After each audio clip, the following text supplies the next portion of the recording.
Hello, everybody. Hope you're all doing well. That's going off right now, right? Yeah, perfect. So. Oh yeah, I saw you on silent. Excellent. We are back to hopefully finish Afterglow of Grisaia today. Hopefully. I would very much like to. But this is just a lot longer than it's a lot longer than I expected it to be honest. I thought it would be Leisure Grisaia length. I mean, it probably is, somewhat. But whatever, is what it is. It's just, you know, neither here nor there. So hopefully we'll be able to finish it off for tonight, which would be awesome. If not, I'll have to change the schedule I made yet again. We'll see, though.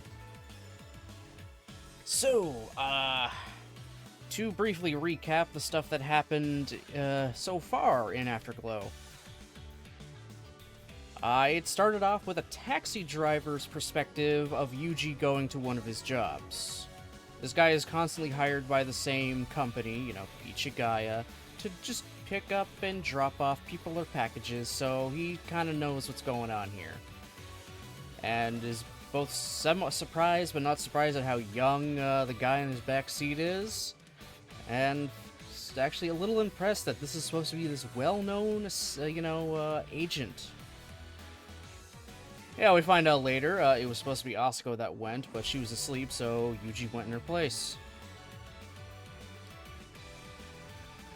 Yeah, it's the shit going on with Asuko. She can't exactly do missions right now, but Yuji isn't supposed to be going on missions for her at the moment because, well, you know,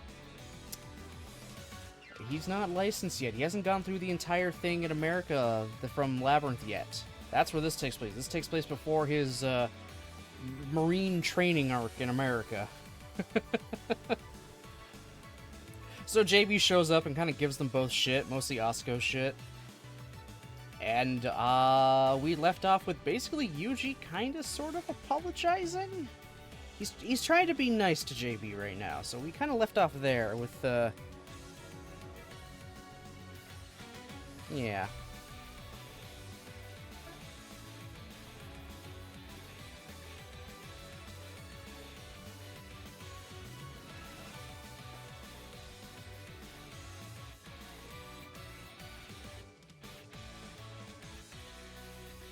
Sorry, I'm just checking some shit stuffs.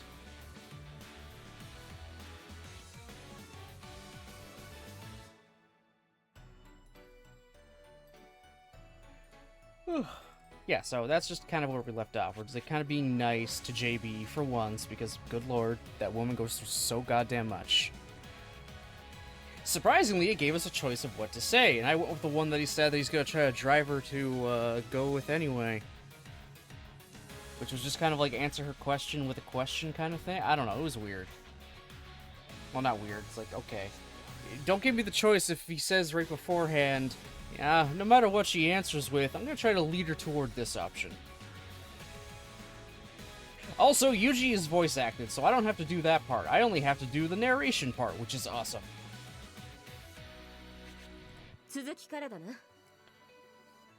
So, yeah, let's just load her up and get back right into it.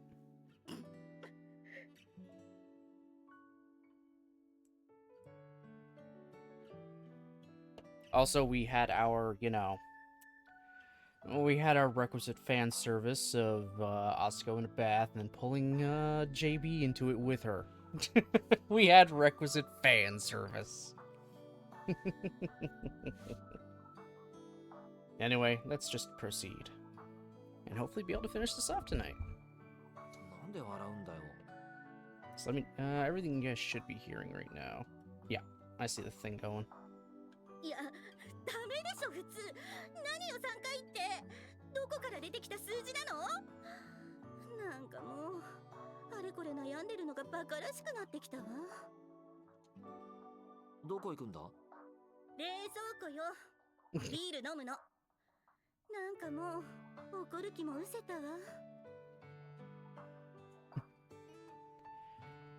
JB then opens a pretty expensive bottle of beer that Asuko had been saving for a special occasion and chugs it down without the slightest hesitation.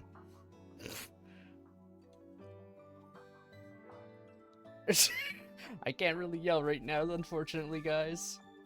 When she sees this, Asuko screams, "You friggin' little gah!" I can't scream right now. And tackles her, and the pair start fighting once again.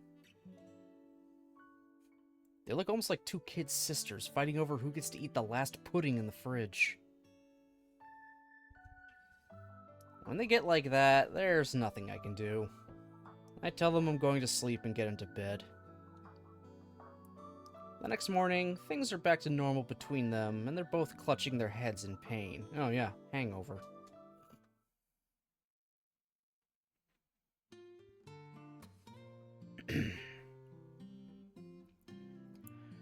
Kusakabe Asuko is my master.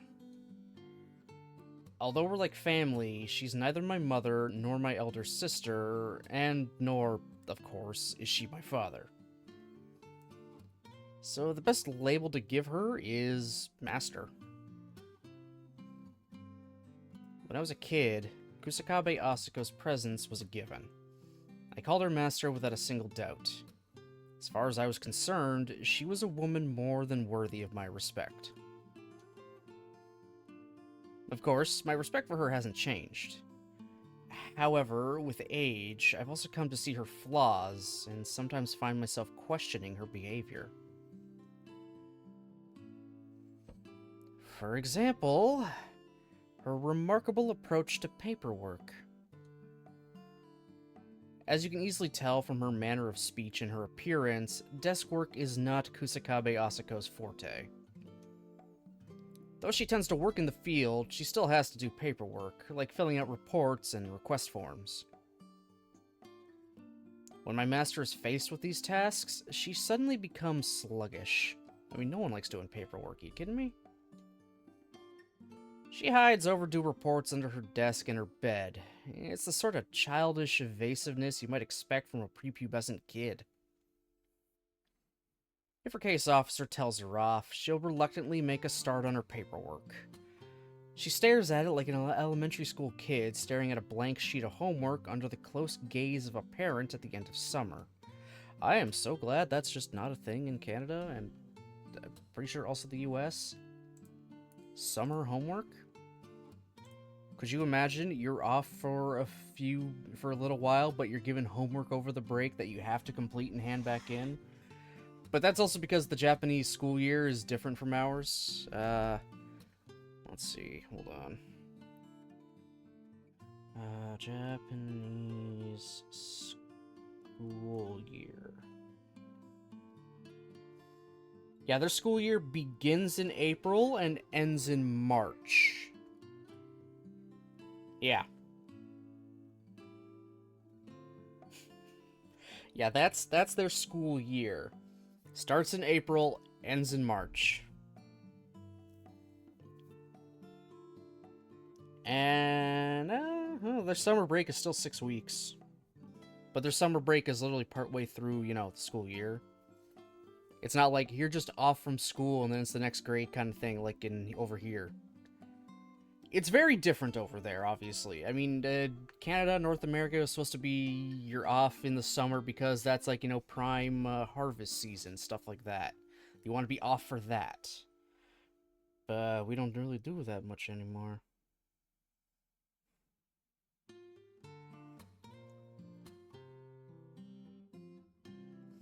Yeah, a Japanese school year is 240 days. That's 60 more days than an American school year.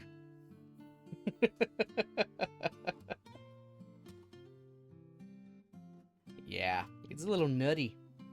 And I think a lot of the time, sometimes, I think some schools there are like set up for almost every level. I could be wrong about that though.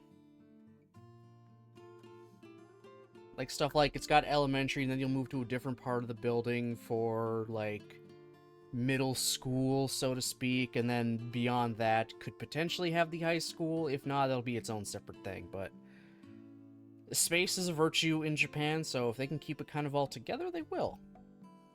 Hey, Nick, how's it going, buddy? Universities are their own thing.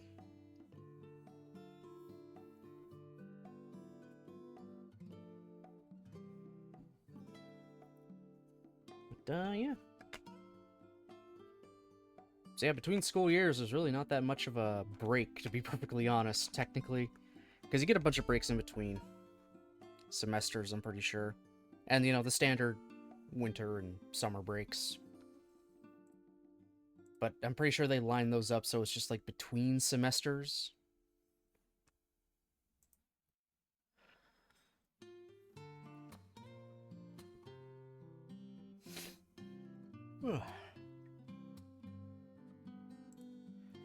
Yeah, so, yeah. It's kind of cool when you look into it that way. Just how different it is from what we're used to over here. But yeah, I'm so glad there isn't summer homework. It's like, all right, you finished your homework. You're finished for the school year moment right now. It's your summer break. Also, here's homework you must absolutely complete and hand in when you come back. Fuck that shit.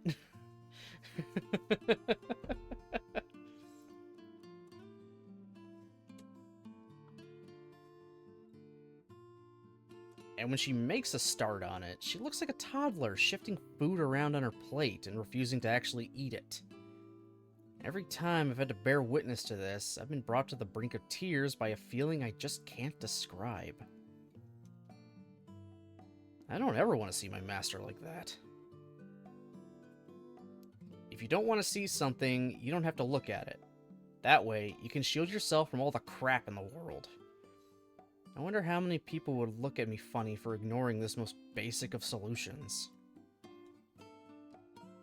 But the world is a cruel place, and if you try to run away from reality, something even ghastlier always remains, just around the corner.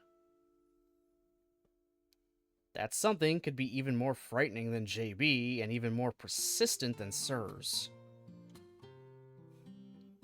I'm the sort of person who's inclined to run from reality myself. Compared to the lifetime of struggle that entails, dealing with things outright can be as liberating as letting out a fart before an A-bomb's dropped on you. What the what?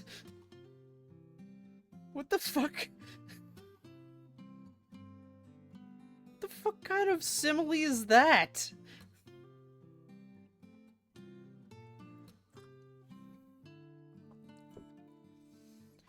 And so, on this fine day, I find myself once again writing up my master's report for her. Seeing how Asako acts, you'd think composing reports is a huge annoyance. But actually, once you got a pen in your hand, it isn't much trouble at all. Basically, reports are about the when, where, who, how, and what of the matter. Unlike the book reports you write in elementary school, there's no portion asking, "What did you think about this?" Once you start remembering the format, you can churn out any number of them. It's a different story if it's a letter of request, but once I realized that throwing in some graphs and photos gets them past inspection fairly easily, it became simple enough to write those too. I'd probably have made a damn good desk clerk in another life. Though if you think about it, my job's not that far removed. The only difference is that I produce dead bodies and the clerk counts them. Morbid.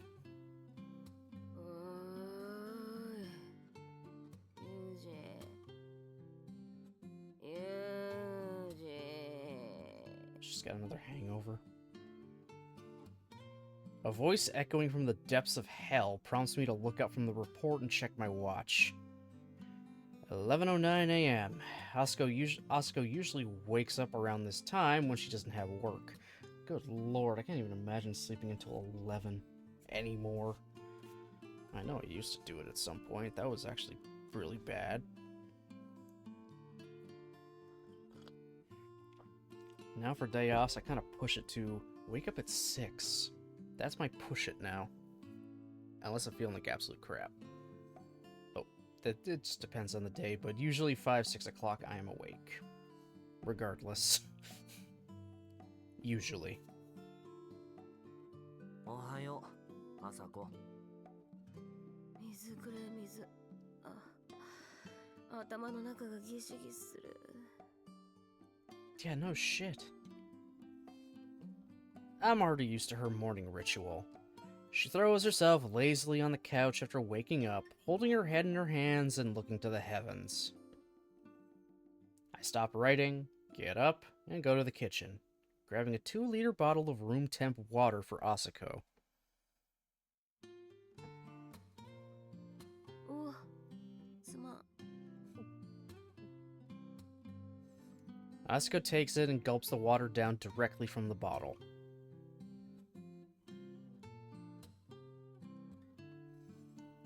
She smokes a cigarette as she drinks. When she's finished, she gets up, runs her fingers through her frizzy bed hair, then heads to the bathroom to take a shower. Once she's done with her shower, Asako shows some sparks of life, but she still just ends up returning to the sofa and watching TV without any particular interest.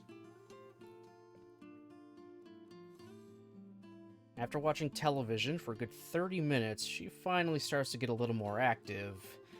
Or rather, she lays clutching her stomach and complains about how hungry she is. Oh my god. Having expected this, I prepare her a simple meal. After munching that down, she either gets comfortable and dozes off again, or she says she's going out to play with dem balls. In other words, pachinko. Oh my god, not a pachinko addict. おーい。ユージ。ユージ。 Oh my god, Asako, stop! どうした？腹が減ったのか？いや、暇だ。お前ちょっと私を構えよ。Huh? いきなり構えと言われてもな。見ての通り、俺は今忙しい。忙しいってお前。さっきから何やってんだよ。 Your paperwork. 報告書だ。なんの？朝子の。何かと思えばくだらねえ。んなもん適当に書いときゃいいんだよ。そうもいかない。特に経費関係の数字だけでもしっかりしておかないと。後で絶対に JB がうるさい。真面目かよ。 Well, yeah. なんで真面目なことして笑われなきゃならんのだ？いいかユージ。事務仕事と宗教は真面目なやつほどバカを見るんだぞ。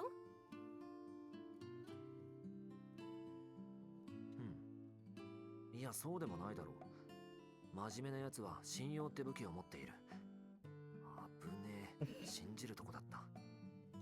チッ、ガキの頃は私がもっともらしいこと言えば無条件で信じ込んでたくせによ。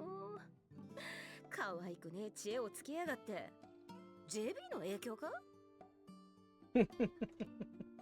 Yes, JB totally got in the way. 確かに俺は JB の持ってる信用を一度も疑ったことがないな。キャー、面白くもね。何が経費だ。そんなもん適当に数字並べて遊興費って書いときゃ大体通るんだよ。 Entertainment, huh? 遊興費って言葉はそこまで万能じゃないぞ。いいから構えよ。私が暇死にしたらどうする気だ？お前だって困るだろ。暇死に？初めて聞く言葉だ。辞書を引くな、調べようとするな。仕事に戻っていいか？私をないがしろにするなよ。 Wow, I wonder who's the more mature one. Banana! Banana! Banana! Banana!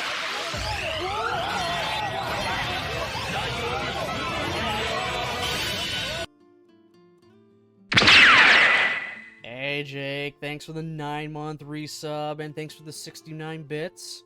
Nice. Nice.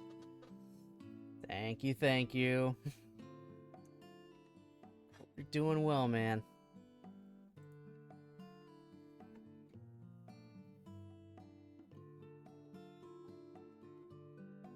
And enjoy your lurk.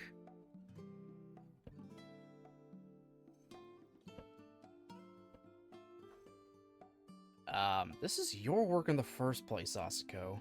It's outside my area of expertise. What an attitude to show your apprentice as he toils away to lessen his beloved master's burden. だよもう構えよもうふわファック言うな。 Oh my god, he just fucking said it! さーく言うなって。ちょーくなんでだよ。 Like a child who's begging for candy or a toy, Asuko rolls around on the floor trying to get my attention. Oh my god, she's just a big kid. Good lord. She has days when she just wants to be selfish like this. It's something she never does when JB is around. I guess she wants me to dote on her? This makes me lose focus a bit, and sure, I don't want to see Asuko miserable like this, but it'd be a pain if she made this a habit. なあ、朝子。仕事は仕事だ。真面目に働いてる男のそばでごちゃごちゃ言うなよ。なんだとおいユージお前私と仕事とどっちが大事なんだ朝子だ。だろ Oh my god. There's absolutely no doubt in my mind that if I were to weigh up those two choices for real, Asuka would come out much heavier. There's just no comparison. For Asuko's sake, I'd throw away my life, obtain anything, or kill anyone. Good lord. If God told me something was white and Asuko said it was black, then it'd have to be black. I'm sure JB would be furious to find out that I neglected my work without a second thought thanks to Asuko's begging. But that's fine. This is fine. This is the one thing I won't waver over. My life's full of complications. I crave simplicity when it comes to women. A man's life is easier to live the simpler things are. Just because she's asking me to pay attention to her doesn't mean she's about to make some ridiculous request of me. Basically, she just wants me to stay close enough to her so that she can touch me. Just close enough so you're literally within grasp, okay. Pretty sure she would deny it herself, but Asuko hates dealing with other people. More accurately, she has no intention of dealing with other people if it means smothering her own values. Instead, she believes that it's better only to having a handful of people who understand her. She may seem the anything goes sort, but in that respect, she's quite delicate. She dresses in a tomboyish fashion because she hates the kind of store where after you've bought your clothes, the clerk escorts you to the exit. When she first explained this to me, I could perfectly understand her reasoning. But even Asuko gets a hankering for human affection from time to time. JB told me that some days Asuka will just start getting touchy-feely without warning. JB was apparently the main victim of this in the past. Yeah, I wonder why. I wonder why. I'm pretty sure that today is one of those days. なあ、朝子。ん朝子はどこで生まれたんだ？さあどこだったかな気がつきゃアメリカの孤児院にいたわけだしアメリカなんじゃねえの Yet your full name is Asuko Kusakabe. I don't know. Well, maybe. Maybe. She could just be American that has a Japanese parent that named her. But then suddenly orphaned. Then she met JB in the exact same orphanage. JB's Julia. But then, but she's also, German of descent? but then changes her name to be slightly more Japanese, calling herself Yuria. Yuria Harudera? I don't know, man. It's hard to pin that shit down.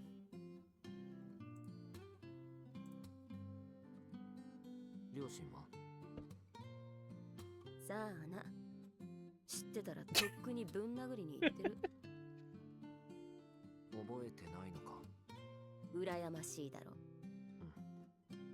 後で JV に調べてもらって分かったんだが、私は生まれてすぐ教会の前に捨てられたらしい。そんな私を子供がいない日本人の養子が引き取った。Okay, so she probably is American. She was just raised by a Japanese couple. Okay, that explains the name now. 6歳ぐらいまではまともに暮らしてたらしいんだが、子供のいなかった養親夫婦の間に待望の子供が生まれてな。それからしばらくしたある日、母親が近所に買い物へ出かけている間、私と弟が家で留守番をしてたんだ。Oh no. そんで1時間ほどして母親が帰ってきた時、弟はベビーベッドの中でタオルに顔をうずめたまま窒息死してた。Oh. 母親は取り乱して聞いたこともないような声で叫ぶわ。救急車は来るわ。近所の人間が集まってきてろくでもねえ話を始めるわ。Oh. 父親が帰ってきて大喧嘩始めるわで散々だ。父親はちゃんと赤ん坊を見ていなかった母親を責めて、母親は赤ん坊の異常に気がつかなかった私を責めた。と言っても私もガキだったからな。自分がなぜ責められてるのか全く分かっちゃいなかったし、 Well, that got dark 単にこ fast. の母親は私のことが嫌いになったんだってぐらいにしか思ってなかった。ま、そんなことがありゃ残された血のつながっていない3人でまた仲良く家族ごっこってわけにもいかなくってよ。両親は離婚。私はまた養護施設へ戻された。でまあ弟殺しの異名を背負って施設に戻った私を歓迎するやつなんざいるわけねえだろ。そっからは荒れ放題だ。 But I mean, again, you met JB at that point. 何がムカつくって、親切ずらして私にはわかるみたいなこと言いながら近寄ってくるババアが死ぬほどうざかった。そういう連中が一番信用ならねえと思ってた。野良犬みたいだな。おめえは人のこと笑えんのかよ。俺だから笑えるんだ。違うか？まあな。そんでよ、そんなクソダメみたいな施設にある日よ、目の覚めるようなドキンパツのいけすかねえ女が入ってきた。そいつはよ、他のやつらと目つきが違ってた。 And y'all been friends ever since. 他人をまるで信用しちゃいない。周囲の人間は全て自分が高いところへ登っていくための踏み台としか思ってないような冷たい目をした女だった。 JB か。あいつはよ、小さい頃から人を操るのがうまかった。優等生のふりをして大人からの信用を手に入れていろいろな優遇を受けて自分だけ甘い汁を吸ってやがった。 Oh, that's JB, alright. ああ、朝子がとことん嫌いなタイプの女じゃないか。そんな女と今でも付き合いがあるってんだから胸くその悪い話だろ。それは JB も同じ意見なんじゃ？言っとくけどな、あいつが私の行く先々についてきたんだからな。 Oh, okay, is that it? 変な勘違いすんなよ。 She just happens to be there all the time. あ、それ知ってる。なんだっけ？ツンデレ？うっせ。 Yes, JB is a tsundere, totally. あ、言って。まあ同じような境遇で育ったがゆえに同じような進路しか選べなかったってことなんだろうけどな。朝子はどうして今の仕事を？他にやれるもんがなかっただけだ。好きで選んだわけじゃねえよ。You choose because you liked it, but you are very good at it. You are indeed very, very good at it.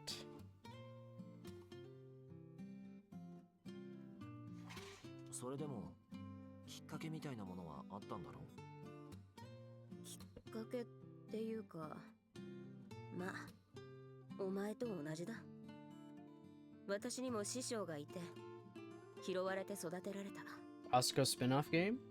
朝子の師匠か。どんな人？ Kinda rude of you to assume her master was a man. ただのクソ親父だ。Oh, never mind. 気にすんな。It was a dude. 会社の人？もう死んだ男だ。Oh, okay. そっか。朝子、携帯鳴ってる。わーってるよ。出た方がいいんじゃないか？ママからかもしれないぞ。Maybe my God. お前笑わせるなよ。俺が出ようか？ No, don't answer it. いいよ。どうせ JB だろ。自分で出る。Good job, Asuka. 私だ。ん？ああ、わかってんよ。母親じゃあるまいし。It's JB. え？何？聞こえない。電波が悪いんじゃねえか？もしもーし。ふざけんな。わったよ。つかウサギの話はもういいだろ。いい加減忘れろよてめえ。わったわった。うっせえな。今やろうと思ってたとこだろうがよ。じゃあな。 JB、なんだって？昨日が提出期限の報告書がまだ来てねえってよ。それならさっき俺が書いてたやつだ。いつまでに出せって？ Yesterday. That's when she wants it. 今日の14時までだと。ま、ほとんど書き上がってるし、それなら間に合わせるよ。いや、いい。自分で書く。JB のやつ、有事に手伝わせるような真似はするなってよ。Good luck. それに従うんだ。仕方ねえだろうが。That's true. なんだよ。真面目か。うっせえ。Asuka is always talking trash about JB, and they get into fights together all the time because of their mismatched personalities and values. Despite everything, though, Asuka is incapable of going against what JB says. Actually, it's more the case that Asuka can't disobey JB's orders. なんで？当たり前だろ。JB は私のボスだ。そうじゃなくてさ、上からの命令なら何でも従うのかって話。So that's just what you do when you have when there's a command structure. You do what the person above you says. That's just how it is.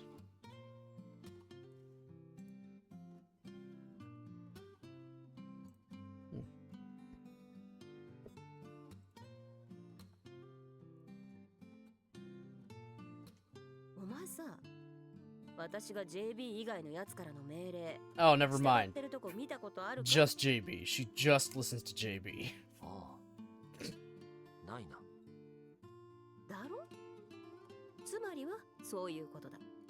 うん。え？それって何の説明にもなってなくないか？あぶねえ。うまく丸め込まれるとこだった。チェ。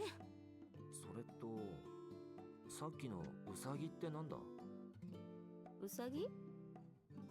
はて、何のことやら。こんなにごまかすのが下手なやつは初めて見たな。まあなんだ。JB は仕事上の管理官というのもあるが、それとは別にガキの頃から私のボスなんだよ。Oh, man. JB is the only one that could direct this, I don't know, massive chaos that is Asuka. She's the only one that can at least put that whirlwind of whatever to good use. これはまだ私たちが養護施設にいた当時の話だ。Okay. 当時の私はそれこそ手がつけられん乱暴者でな。都合の悪いことがあると全て腕力で解決してたわけだ。一度暴力で解決するって方法で味を占めちまうと、なんだこんな簡単なことだったのかってよ。他の解決方法が面倒になってな。何でも暴力で型をつけるようになった。そんな私の横暴に施設の管理側も対処しきれなくなってな。私が何か問題を起こすたびにとばっちりを食ってた JB のやつがついに切れた。ちょっとあさこ、あなたいい加減にしてよね。どれだけ私に迷惑をかければ気が済むの？だから言ったろ、この施設でよろしくやっていこうと思ったら草壁あさこに近寄るなってよ。忘れないように聖書にでも書いとけ。もう頭にきたわ。これ以上は私に迷惑をかけないって約束して。Okay, I'm unsure if this is actually... I'll have to wait till the credits. But if this is just the actual VAs managing to make their voices that much lower, is quite impressive. Because, I mean, both of them are talking with the same cadence that, you know, JB and Asako have. They have the same kind of inflections, it's just they sound younger. It's probably the same VAs, to be perfectly honest. I don't think they would bring on VAs for 2 or 3 lines each. Because that's just... Because, I don't know. But then again, you never... I don't know. Regardless, it's still good. It's still good. That if it's the same one, if it's the same VAs as their normal VAs, impressive they can bring their voice down that much to sound younger. If it's different VAs, they did really fucking good to get to, you know, coach them along, to get them to match the same kind of speech patterns and cadences that the main VAs have. Yeah. Yeah, that's what I'm trying to say.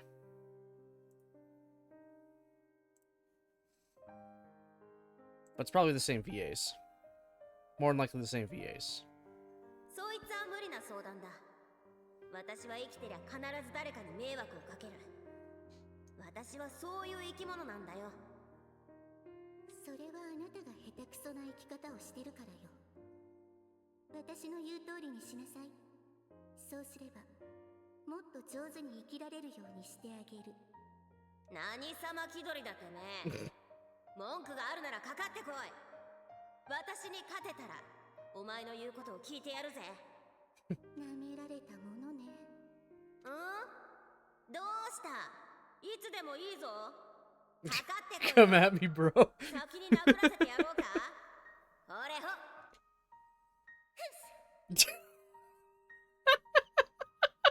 Oh my god. Hold on. Get fucked, Asako. Oh my god, I love it. ほんの一瞬のことだった。ジャリッと足元の砂が鳴る音とほぼ同時に予想外の角度から振り下ろされるロシアンフックが私の顎を捉えた。完全に油断していたとはいえ予想外の一発をもらった私は目を回してその場でガクンと膝を崩した。 Yeah, Asako, I think you lost. I think you lost. 立ち上がろうとしても地面に顔面をくっつけたまま起き上がることもできない。眼球がブルブルと震えて目が回る。いい？あさこ、これからは私の命令に逆らわないで。あー、かっこ悪い。私こんなスカート履いたもっさり金髪に負けたのか。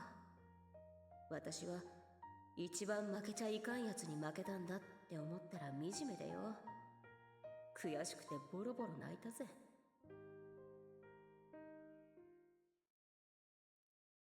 泣いたって朝子が？そうだ。ガキの頃からどんなクソみてえなことがあっても泣かなかった私が唯一泣いたのがその時だ。そんでまあそれ以来 JB のやつは草壁朝子を倒した女として養護施設を退所するまで施設のボスとして君臨したって話だ。 And then when you guys got the exact same, when you got jobs at the exact same company, she became your boss. You had to listen to her again. それ以来 JB には頭が上がらないってわけだ。そういう話じゃねえよ。いいかユージ、喧嘩ってやつは小規模なうちは腕力のあるやつが勝つ。だがある一定の線を越えちまうと金やら権力を持ってるやつが勝つ。喧嘩がでかくなって裁判にでもなりゃ腕力だけのやつはどうしたって金と権力のあるやつには負ける。世の中ってのはとことんクソだな。けどよ、腕力だけの私でも JB がいりゃ大抵の問題は解決する。私はもう二度と惨めな負けを経験したくねえからあいつの言う通りにしてやってるだけだ。なるほどね。ついちょっとなんで冷房使わないのよ。 Here comes the mooch herself. 噂をすればご本人の登場か。どうなの朝子、報告書は進んでる？報告書なら14時までに出すって言ったろ。何しに来たんだよ。だって私が見てなかったらあなた絶対有事に書かせるでしょ。おい、ちった私を信用しちゃどうなんだ。だったらさっさと書きなさい。わかんないところがあったら教えてあげるから。ガキの宿題かよ。With you, it basically is.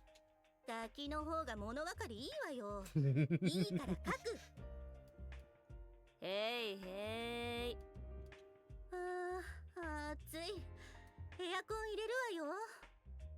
窓開けてりゃ十分風入ってくんだろうが、贅沢すんな。これだから赤坂組は。ここの電気代を払ってるのはその赤坂よ。涼しい。おっぱいんとこパタパタすんな。 Oh 難 my しい年 fucking 頃の god. 男の目の前だぞ。あ、そうだユージ、アイス買ってきたけど食べる？ What kind of ice cream? く She's talking to Yuji, not you, Asako. あなたは報告書が書き終わってから。んだよ、サーカスのクマじゃねえぞ。食い物で釣ろうとすんな。 I mean, it's gonna work. 早く書かないとあなたの分も食べちゃうわよ。汚ねえな。はどうしたのユージ？あ、いや、なんか JB を見る目がちょっと変わったっていうか。I know you got a vicious right hook. I don't want to cross you. え？何よ。さっき朝子から昔の話を聞いたから。どんな話？やだ、変な話聞かされてないでしょうね。There's weird stories. ほら、朝子が泣いた時の話。ああ、ウサギの話？ Huh? うさぎ。お前余計なこと。あなた自分でユージに話したんじゃないの？ The hell's the rabbit story? ああ、それ気になってたんだ。うさぎの話って何？聞かなくていいんだよんな話。私と朝子のいた養護施設にね、児童の上層教育の一環としてうさぎ小屋があったのよ。 Oh boy. 朝子はほら、悪いことばっかりしてたから罰当番でよくうさぎの世話をさせられてたんだけど、何度もうさぎの世話をしているうちに情が移ったみたいで、そのうさぎが死んじゃった時、 Oh. それはもうワンワンと大泣きしたのよね。うっせえな。昔の話だろが。それにあれは死んだんじゃなくて殺されたんだ。 Oh, okay. It was killed. 殺された？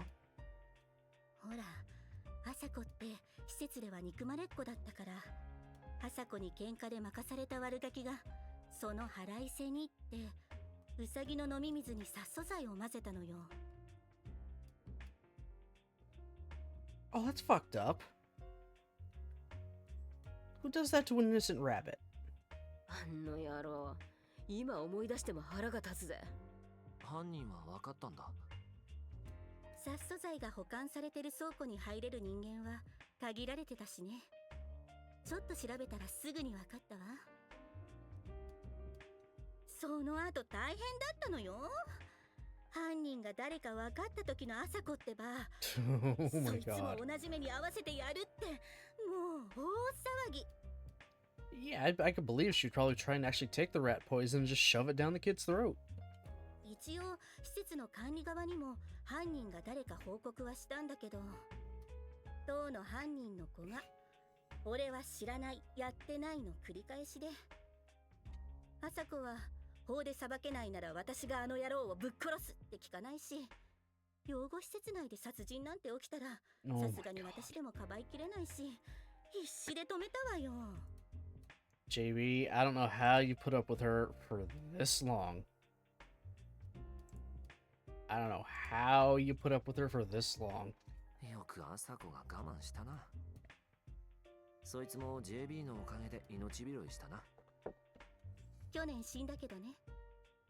Huh? 私が我慢なんてすると思うか？その時 JB が20年後に必ずあいつを殺させてあげるって言ったから我慢したんだ。 Fucking what? 20年。私たちが施設を出た後も私はずっとその男の監視を続けたんだけど、まあウサギを殺しておいて平気で嘘つくような子でしょ。 You were waiting for a まとも perfect な就 opportunity. 職 Oh なん my てし god. なかったのよ。 She was waiting for a perfect opportunity and excuse to sick Asako on him. そういう子って放っておいても勝手に悪の道に進むでしょ。 Oh. 10年後にはちょっとした麻薬組織の構成員になってたわ。それからさらに10年経って彼は立派な国家の敵に成長してくれた。そんで国からの依頼で私が奴の頭を吹き飛ばした。長かったぜ Jesus. この20年はよ。 Well, you know what? At least the rabbit got avenged. なんか俺、やっぱ JB を見る目少し変わったかも。怖くなった？でもこれが私たちの仕事なの。サージに入るの考え直す？ Nope. いや、JB のそういうとこ、ちょっと俺の姉に似てるなって思っただけだ。な？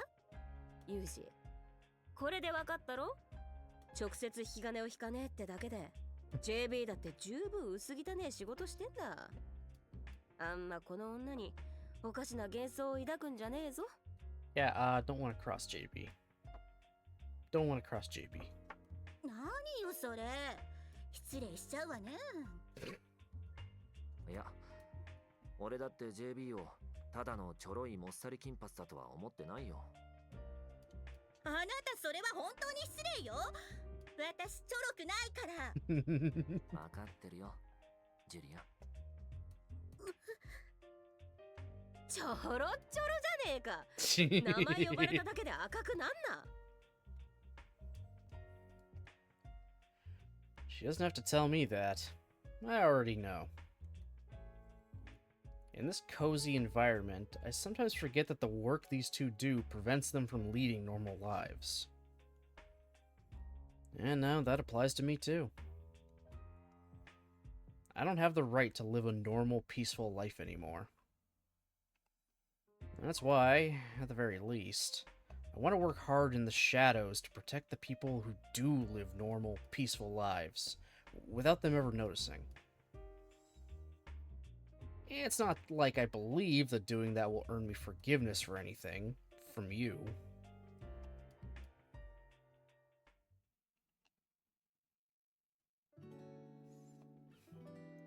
In our world, there's an absolute ruler whose authority everyone recognizes. If you want to take the throne for yourself, brute force is necessary.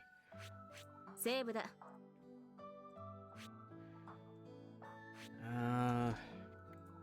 One second.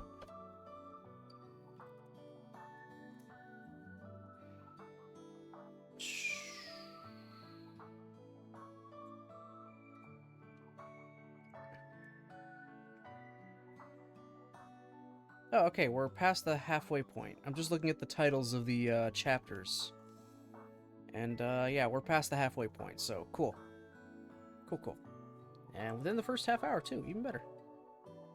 Alright, awesome. Awesome, awesome, awesome. So we're doing good. We're doing good.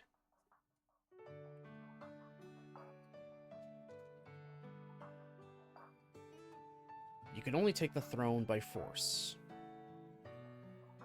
If you're gonna boast about your sharp skills or your cunning tactics in battle, no one will recognize your rule. In fact, behaving so foolishly will only get you branded a coward. If you're going to challenge for the throne, a straightforward battle plan can be both proof of your worthiness and the most effective means of achieving your goal. On this particular day, Asuka returns home in an extremely bad mood, having completed her first job in a while. I hear the job itself went just fine. When I ask her why she's in such a bad mood in spite of this, she tells me that she experienced a completely unrelated defeat on her way home. She'd gotten on her beloved bike in a perfectly good mood after finishing work, humming a song as she went, but she then got passed from behind by another motorcycle. You think you're hot shit? Okay, let's play a little.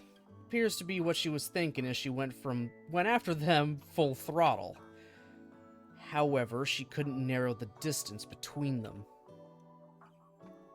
In fact, they kept getting farther and farther apart as they turned each corner. That only made Asuka feel ashamed of her conceit a few moments earlier. She returned home burdened with a sadness she couldn't quite define.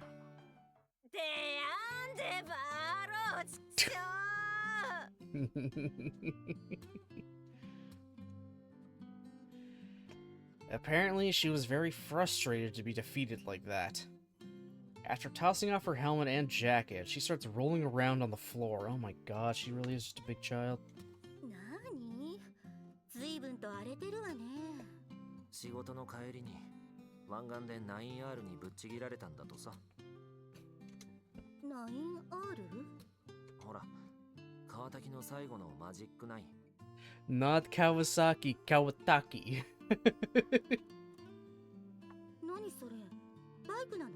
Yes, JB, it is a bike. You go vroom vroom. そう。それにね、後ろからスコーンと抜かれて相当頭にきたみたい。もうそんなことでへそ曲げてるの？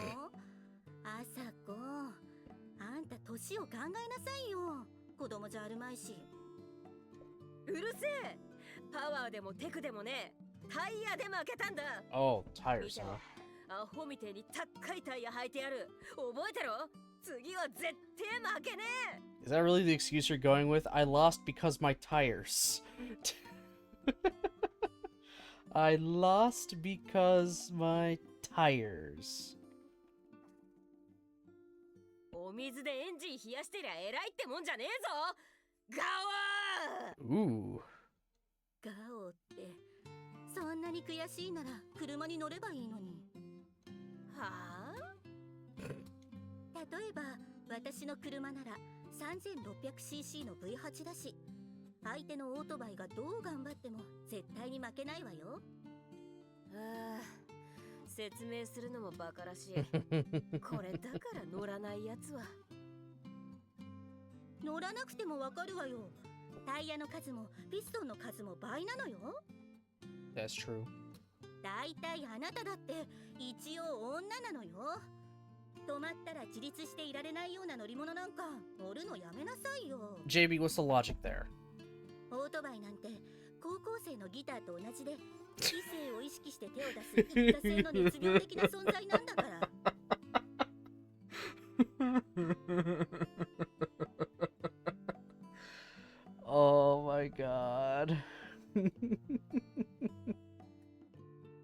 Wow. Riding a motorbike is like playing the guitar in high school. They're one-time flings. You only pick up things like that to attract the opposite sex. Oh, goddamn, JB. お前、乗りもしねえでバイクをバカにしてんな。じゃあ聞くぞ。お前、日々の生活に埋没して冒険することを忘れちゃいないか。冒険？ドライブならたまにするけど。いいか？車での移動なんてのは所詮インドアだ。エアコンやらなんやら人間の手で管理された環境で移動したって所詮はドアトゥードアで快適なお部屋の延長でしかない。お高い車に乗って遠出して冒険はいいねが聞いて呆れるぜ。くわ何それ。そっちこそ所詮は高級車に乗ってる人種へのひがみじゃない。言ってろ。所詮見えねえやつには口で言ったって伝わんねえよ。また始まった。都合が悪くなるといっつもそう。喧嘩するなよ、うっとうしいから。お前はどっちの味方なんだよ。No one's side. Just be quiet. That's probably what he's thinking right now. 俺は乗る側の人間だか never mind. ら朝子の言うこともわかるけど JB の言ってることも間違いだとは思わない。なーに？負けて悔しいなら相手より速いバイクに乗ればいいんだよ。R1 買おうぜ。あれ乗ってりゃさすがに誰にも負けないだろ。そんで今の揺れは俺にくれよ。Yuji, you're just doing this so you can get a motorcycle out of it. バカおめえ、道具に文句つけてりゃキリがねえんだよ。言ったろ？タイヤだ。カチカチのツーリングラジアルからフレッシュなスポーツラジアルに履き替えりゃ十分だ。 No. よし、ちと甲府行ってくる。ついでにチェーンとブレーキも交換だ。この草壁朝子、同じ相手に二度は負けん。 Oh my god. ちょっと朝子、あなた報告書は？ It'll be done when it's done. なもん帰ってからでいいだろ。バイクね。確かに私にはわからないけど、そんなにムキになるもの？ I mean, it's Asako. それを知るためには自分で乗ってみるしかないんじゃないかな。まあね。あなたぐらいの年ならそういうものに興味を持つのはわからないでもないけど。ああ、そういえばSARSの別の班だけど、夢玉って書いてある青いオートバイに乗ってる女の子がいたわね。 Okay. まさか C 型じゃないだろうな。 C 型って言われても私には全部同じに見えるし。All bikes look the same to JB. あのさ JB、 その子ってもしかして今日の作戦にも参加してた？どうかしら。班が違えば管理官も別だから私にはわからないけど、いてもおかしくはないかしら。ねえ JB、 できればその話朝子には内緒にしておいて。え、なんで？朝子がちぎられた相手って Oh. その子だ。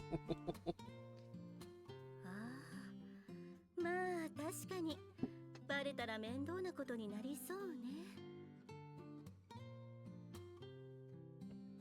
At any rate, I think it's the law's fault for allowing someone who yells about winning or losing on the road to have a driver's license.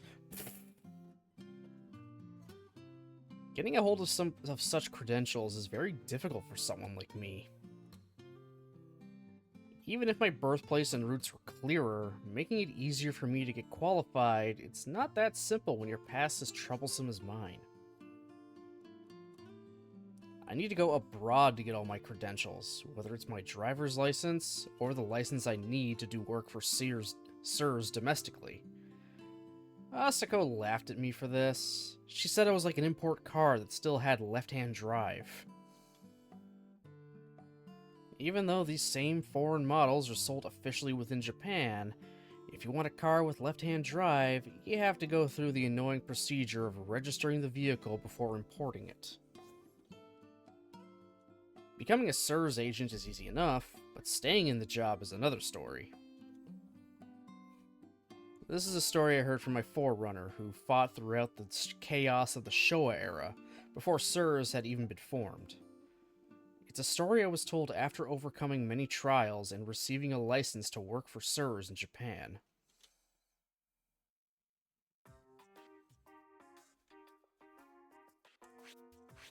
Alright, we're still in the same spot. One day, I found myself going to a sports equipment workshop in Kitagosakacho called Morishima Racket to pick up my rifle, which had been taken in for routine inspection. Inside the workshop, which was redolent of the Showa era, a man was cutting out circular grommets at his workbench. He looked like he was in his 50s and he was wearing overalls covered in oil. I hesitated to call out to the man while he was focusing on his work, and decided to wait until he had a chance to take a break. He finally turned off the machine, took a cigarette out of his pocket, put it to his lips, and lit it with a gas lighter.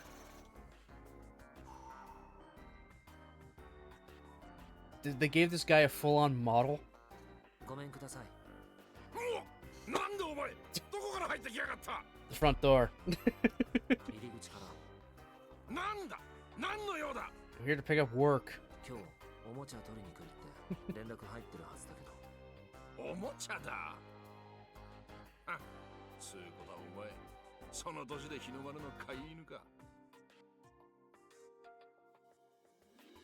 Very quick reminder. The Showa era is literally a time in Japan when there was a specific emperor in charge. Japan separates its times by which emperor is, seated. So, throughout World War II and up till, I believe it was the 80s?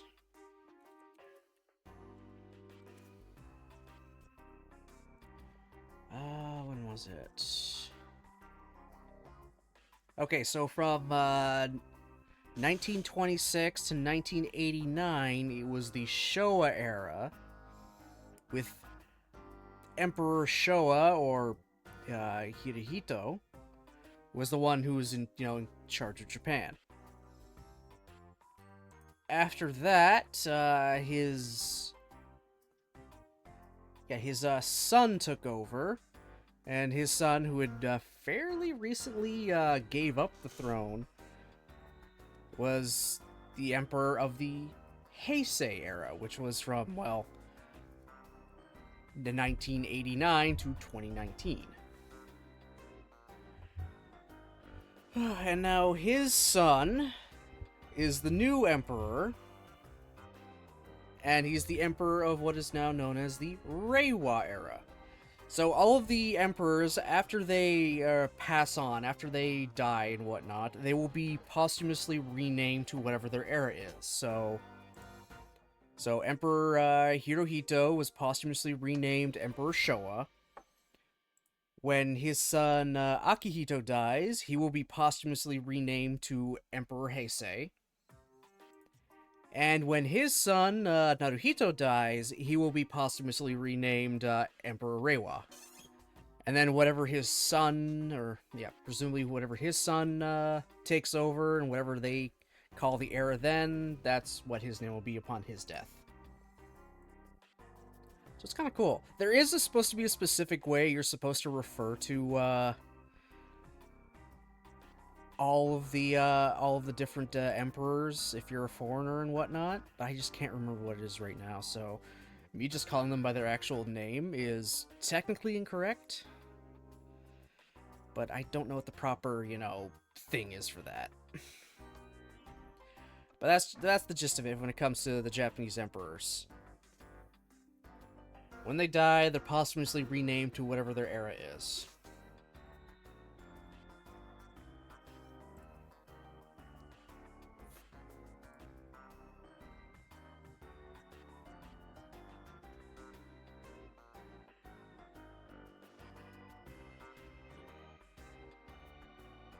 He shuts his mouth, almost biting through the cigarette filter, and looks me up and down.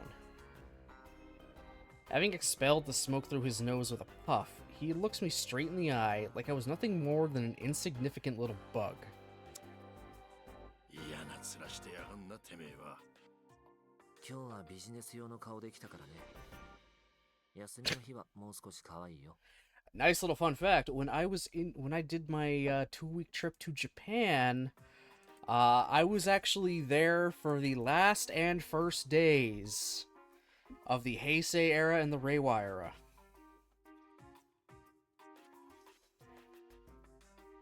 Funnily enough, I was in Japan when they did the switchover.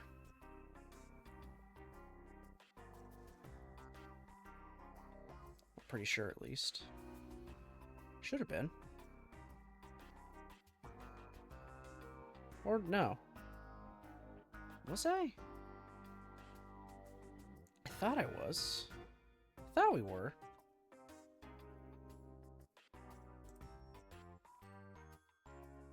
Oh, no, yeah, okay, yeah, yep. So technically the Heisei era officially ended April 30th of Heisei era officially ended April 30th, 2019, and the Reiwa era started May 1st, 2019. I was in Japan from April 20th till May 4th. So I got to experience the last 10 days of the Heisei era and the first 4 days of the Reiwa era in Japan. So, yeah, really, by a technicality, while I was there, the dating changed to, well, Reiwa 1. To year 1.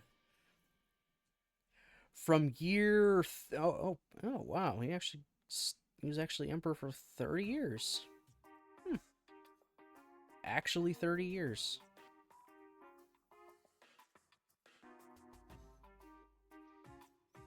Yeah, so from Heisei 30 to Reiwa 1 in the 2-week stay I was there.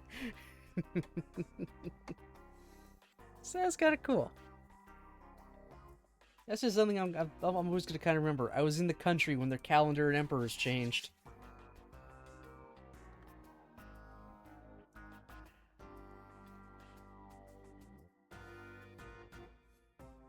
Hearing that someone didn't like my face was pretty common.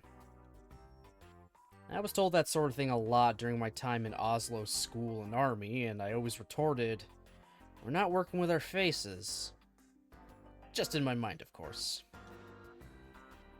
If your comrades took a fancy to you, your ass would be in danger. If your commanding officer took a fancy to you, you'd end up living longer whether you wanted to or not. Nothing good can come of having a nice face. お前、何も考えてねえだろ。上官が腕といえば何のためらいもなく撃つ。そんな面をしてやがる。別にいいよ。男に気に入られてもあまりいいことはない。それより頼んでおいたおもちゃは世間話で長居をする気はない。長居されちゃこっちが迷惑だっつの。こっちだ。ついてきな。At first glance, it just looked like any old workshop. In reality, though, it was an arms shop for SIRS agents. Normally, SIRS agents receive new, fresh out-of-the-box firearms, long and short range, from the company, and they're expected to send them in for routine inspection twice a year to the specified workshops. Morishima Racket was one of those.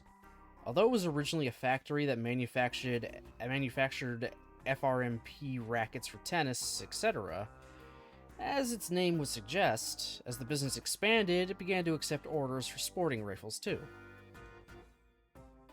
I've heard it was that which prompted SIRS to start using the factory.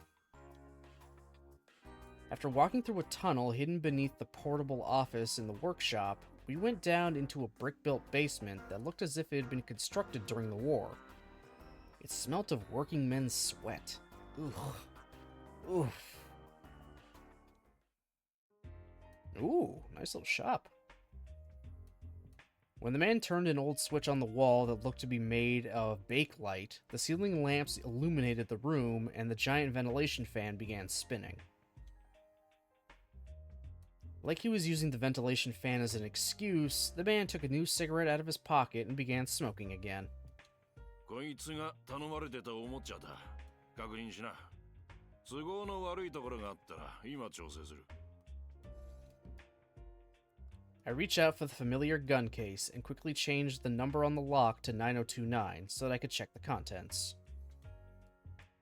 At first glance, it didn't appear that anything was different.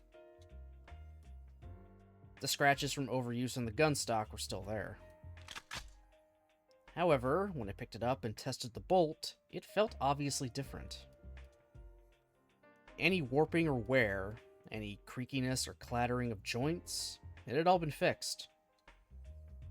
And despite this, it still fit perfectly on my shoulder. I could feel the necessary amount of weight in the necessary places. In fact, it was even better than it was before. 落とすよ。 I jammed a PP dummy cartridge into the chamber and pulled the trigger. The moment the gun went off, the little bit of awkwardness I'd felt disappeared. The feeling of the trigger swaying to the right and left was also gone. 全体的にシャキッとした感じ。でも、あんまりデリケートでも困るな。部品を新品に入れ替えりゃいいってわけじゃねえ。銃全体のバランスを考えて削るところは削って仕上げてある。Okay, yeah, so he's a gunsmith. He's actually a pretty good gunsmith. 弾がまっすぐ飛べばそれでいいよ。なら俺じゃなくてもいいじゃん。次からは他のやつのとこに持ってきな。文句を言ったわけじゃない。If it's raining out in the field, my rifle obviously gets covered in mud, and if I need to draw my handgun quickly, it gets thrown to the ground. And if it started acting up during a job and I had to exchange parts out in the field, it would be a problem for me if those parts are as delicate as those of a race gun. この俺がガキが心配するような調整するわけはねえだろうが。お前がどこでどんな仕事をしてきたかは銃を見りゃわかる。ボルトとレシーバーの隙間に潰れた赤アリの死骸が挟まってた。I love you can tell it's a red ant just crushed. ありゃアフリカに多く生息する種類だ。ライフル抱えて伏せ込んだ場所のそばに運悪く赤アリの巣があったんだろう。Oh, red ants can go fuck off. 様々な要因を考慮して決めたポイントだ。容易に動くわけにもいかない。何時間も赤アリに噛まれながら粘った証拠だ。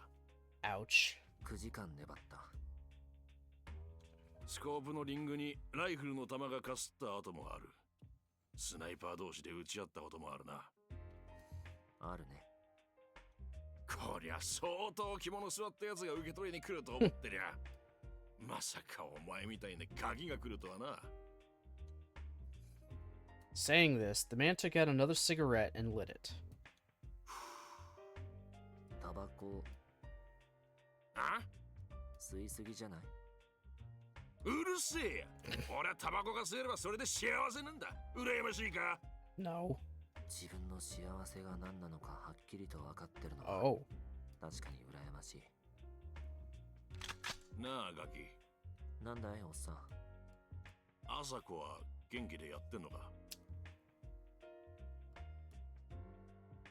Sure, let's go with yes. 知り合い？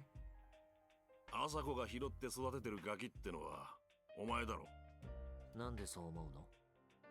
銃を構えた瞬間に顔が変わる。姿勢の組み立て方、呼吸の仕方、気持ちの切り替え方。全部俺が教えた通りだ。Oh, so this is Osco's master? うん。 Maybe? Or no? なんだその面は。朝子の師匠は死んだって聞かされてる。確かにな。俺はもう狙撃兵として死んでる。Okay, so this is Osco's master.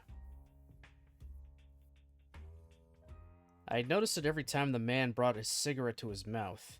His trigger finger was missing. I suppose that's what he meant by having died as a sniper. なんでまた SARS なんて七面倒くせえ仕事を選んだ。こんなの寄せ集めの死刑囚がやる仕事だ。知ってる。担当官にも同じことを散々言われた。親でも殺したのか？ Yes. なんで知ってるの？ Okay, he was just talking shit. He didn't think it'd be true. 俺の資料でも読んだ。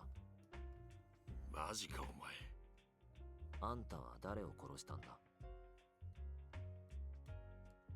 あんたって言うな。だって名前聞いてない。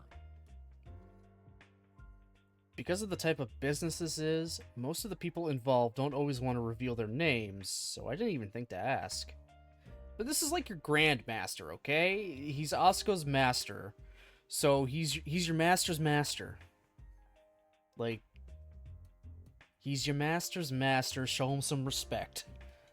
お前、俺の名前を知らずに物を受け取りに来たのか。店員の名前を知らなくても買い物はできるよ。口の減らねえガキだな。嫌なとこで朝子に似てるぞお前。よく言われる。俺は山本だ。ああ。そういえば朝子のライフルのレシーバーに山本って調整者の名前が彫ってあった。あんたがあの山本さん？そうだ、その山本さんだ。あんたって言うなクソガキ。すみません。それで山本さんはどなたをお殺めになられたのですか？部長はゴルフをおやりになられないのですかみたいな聞き方してんじゃねえよ。敬語って難しい。なんだよおめえはよ。俺は頭痛くなってきたぜ。He really is Asuka's kid. 頭痛薬は普段どの銘柄をお使いになられていらっしゃるの Oh ですか？ my god. そのうさんくせえ敬語やめねえかこの野郎。あんためんどくさいおっさんだな。Okay, I could totally like hear Asuko in that voice. お前なんかこうちょうどいい具合の口調で話せないのか。 This is normal. Mr. Yamamoto, why did you join Souls? Oh, for fuck's sakes. You just had to speak English. Oh my god, Yuji, you just trolling this poor old man. 英語かよ。いや、英語なら相手が大統領でも You だし。もういいよ。好きに話せよ。うっとうしい。Just like Asuko. 山本さんはどんな理由で SARS に？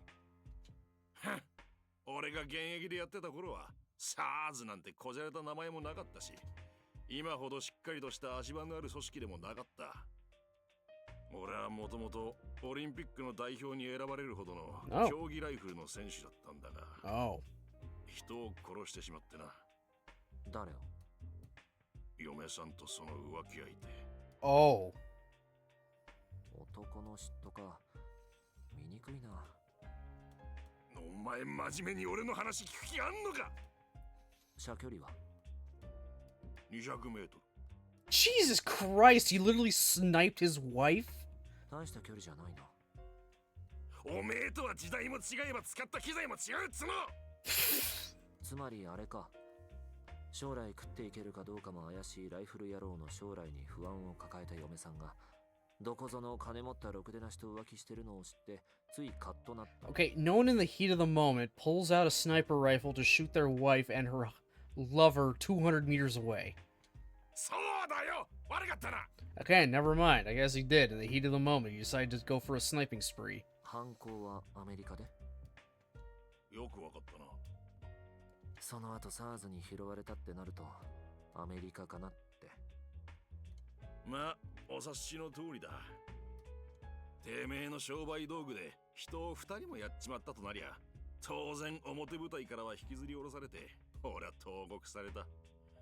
オレンジ色のつなぎを着せられて、囚人番号90295ってな。So that's where the number 9029 came from. His prison jumpsuit. 9029？そうだよ。お前らが得意になって名乗ってる9029は俺の囚人番号だ。俺にしてみりゃただの野号だ。 Everyone else is 数字を in 自慢 awe. したことは一度もないぞ。I mean, everyone else is in awe of 9029. You got fucking JB's secretary wanting, you know, some alone time. All because of your fucking number. シャバで口にする数字でもねえしな。でだ、刑務所でくすぶってた俺を面会に来たのが日米合同対テロ組織。当時はまだ正式な部署名も決まってない CIA の子会社みたいな組織の男だった。ミスター山本、あなたにしかできない仕事がある。そんなもったいつけた言い方はしなかったな。処刑されるかオズワルドになるか選べって感じだ。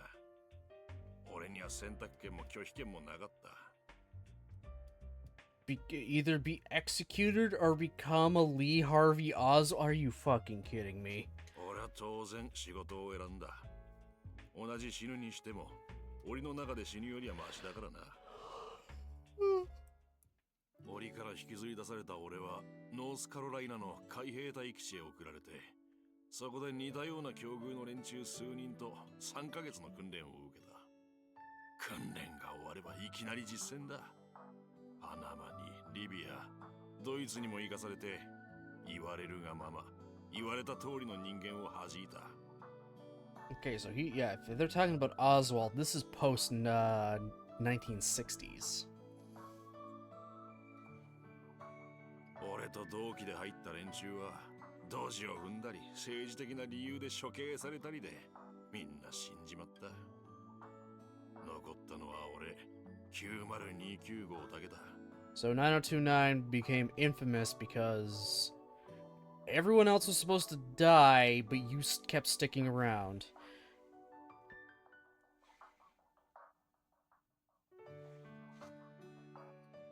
Sorry, just saw something that popped up on my other screen. Oh my goodness. You know what they say, guys? Always fear the old man in a profession where the people die young. Always fear the old man in the profession where people die young. So there's a reason they're still kicking.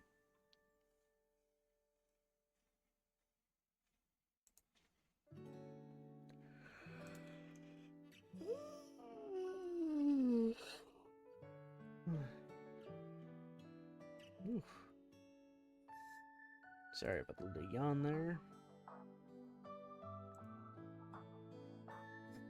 Ooh.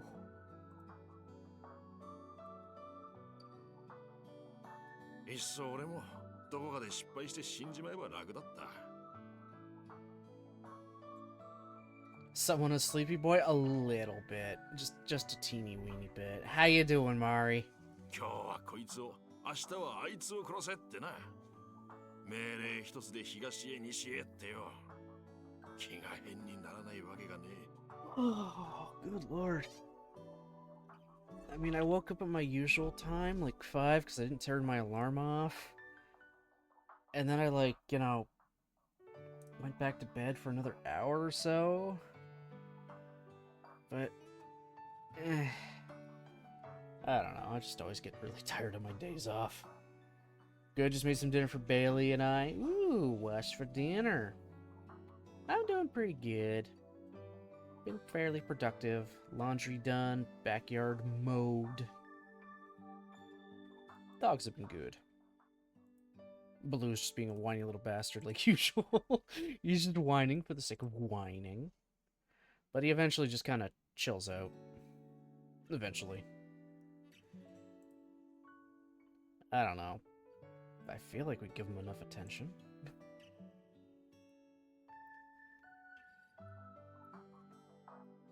Made a breakfast sandwich with sausage and cheese. Nice. Very nice. 毎度俺に嫌な仕事を持ってくる担当官は、罪の数を数えるな、天井の穴の数でも数えて寝ちまえってなことは言いやがる。けどな、どうしたって考えちまうんだよ。俺のやってることは正しいのかってな。 I'm gonna keep myself awake 100% so I can finish off this today. I've already had to change my thing once. どんな理由があって誰の許可があろうと人殺しは人殺しだ。今さら日の当たる場所に出たいとも思わねえが、先が見えねえ道ってのはどうしたって気がめいる。もう何年年こんなことをやってんだ。あと何年こんなことを続けなきゃならねえんだ。それなりの覚悟を持ってやってきた仕事だが、もう限界だ。何も悩まず引き金を引けるなら、それに越したことはねえ。だがな、考えない、悩まないってのは、思っている以上に難しい。そんなある日、俺に新しい任務が発令された。CIA 内部の人間が機密書類をモサドに売り渡そうとしているとのことで、その裏切り者の始末だ。Okay, kill a CIA traitor who is selling secrets to the Israeli Secret Service. 都合が悪けりゃ身内でも殺す。それが俺に与えられた仕事だ。それが正しいのか正しくないのかなんて考えるだけ無駄だ。所詮は日の当たらねえ裏鍵をスーツ着て革靴を履いてるって違いだけで、やってることはテロリストと変わりゃしない。Wow. そう割り切っていたつもりだった。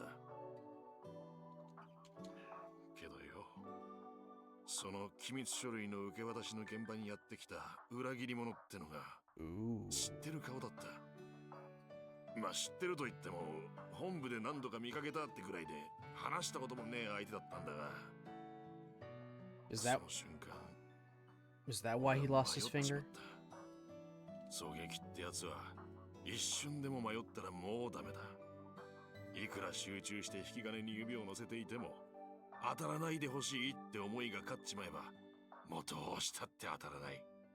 結局俺は Oh. 引き金を引けなかった。 Wait, did they chop off his finger? いや、引けなかったっていうと意味が変わってくるな。物理的に引けなくされたってのが正確か。どういうこと？カウンタースナイプを食らって、Ah, トリ okay. ガーに乗せてた指ごとトリガーを吹っ飛ばされた。 Damn. モサド側も狙撃兵を配置してたのか。いや、これが説明すると面倒なんだが、要はその取引自体がおとりでな。 Huh? 簡単に言っちまうと、アフリカで反政府ゲリラに米軍の武器を横流ししている大佐がいたんだが、そいつの正体をあぶり出すための罠だったわけだ。 So you lost your finger to a trap. そんで俺はその大佐側に雇われた悪者側の狙撃兵だったってことよ。 Oh. そうしてまんまと罠に引っかかった大佐は逮捕されて、俺は指と職を失った。 Okay. でだ、その時俺の指ごとトリガーを吹き飛ばしてくれた相手の狙撃兵ってのが、当時まだ15やそこらの朝子だったってわけだ。 Wow. And then you decided, I'm gonna take this 15-year-old under my wing and make her be a better sniper. After she shot your finger off. Jesus Christ. Hey, Golden, how's it going, buddy? Oh my god. Enjoy the yawns, guys. Enjoy the yawns. Which is almost as entertaining and enjoyable to hear and listen to as Lumi Mari. You will not be yawning, and you will not be hearing anybody yawn over on her stream. She keeps you, fully at attention and awake. She's like 5-hour energy mixed with some caffeine. So you want that little pep up? Go to her stream and check her out. If you yawn again, my penis is going in.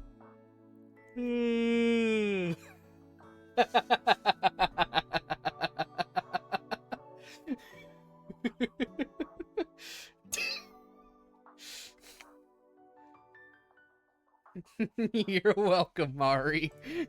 な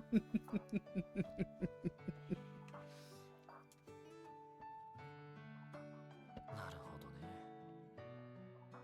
大して驚きもしねえ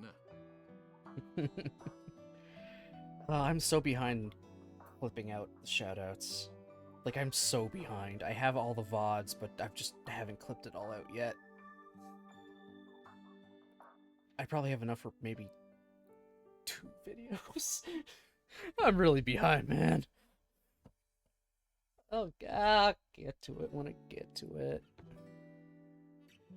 だいたい予想通りだったってのもあるし、その後の朝子もだいたい想像がつく。多分あんたは朝子を放っておけなくて、鉄砲鍛冶をやりながら朝子の面倒を見続けたって感じじゃないか。もっとよく考えろ。あの朝子だぞ。そんな綺麗なオチがつくもんかよ。だいたいな。俺はガキは大嫌いだ。そう言うと思った。だろうな。あーくそ、ムカつく。いいからてめえ、おもちゃ確認したならもう帰れ。いきなりだな。まだ聞きたいことがあるのに。うるせえ。これ以上話すことなんかねえっつの。帰っててめえの師匠にでも聞け。いや、そうじゃなくて、ライフルを整備する時の癖とか。だからうるせえっつの。いいからおもちゃ持ってさっさと帰れ。ほら帰れ。 Oh, good job. You pissed off your gunsmith. I got 262 Net Geo books, 30 additional Net Geo maps, 254 bucks, and there's your blueprint for an animal shelter, 7 maps, shove on a record, 8 maps, house, guidebook, 1 language note card series, and 1 recipe card for 52 bucks, or about 8.6 cents. Dude, that's actually a stellar deal. Nice find. わかったよ。もう帰るけど、また来るよ。お前はもう二度と来んな。 Oh my god, dude. 横暴だな。一応俺、あんたの後継者だぞ。それがイラつくってんだよ。帰れ帰れ。じゃ、世話になったね。なあおいガキ。何？この仕事はな、始めようと思えば結構簡単に始められる。けどな、一度手を染めちまえば二度と抜けられねえ泥沼みてえな仕事だ。そんな泥沼に首まで使っちまう前に足を洗え。ガキならガキらしく学校にでも通って仲間とバカやってりゃいいんだ。それができれば、俺は今こうしてあんたの前にいないよ。Yeah, it's never too late. だろうな。お前の師匠も同じことを言った。 Probably could have stuffed a few more things into some of the bags, to be honest, but I was there for like 4 hours picking out stuff. Hey, you still walked away with a lot of stuff, dude. だったら悩むな。考えるな。引き金ってやつは考えたり悩んだりすればどんどん重くなる。重くなって引けなくなった引き金の代償はお前の命だぞ。覚えておく。I understand what the old man was trying to say. No matter how you put it, murder is murder. It's a terrible job. And because it's such a terrible job, you start agonizing. You start thinking. You start thinking about the significance, the value of what you're doing. Even if you know it's useless to think about. But what other path is there for a parent killer like me? I don't regret having killed my father. And yet, I still see him in my dreams to this day. In my dreams, my father is still the piece of scum he always was. However, once in a while, I also remember his occasional acts of kindness towards me. When I think about it that way, I realize I might still harbor a grudge, and not just a little one. When the trigger becomes too heavy, I'll just have to pull it with all my conviction. It doesn't matter if I can't pull the trigger for my own sake. I just have to be the sort of person who can pull it for someone else's sake, without a shred of hesitation. That's why I will pull the trigger for Asiko's sake. As long as Asako is here, I will never agonize. And then he loses Asako, because, well, セーブだ。 she had a thing. Hey, yo, Danny! He's here! He's gonna be in this one!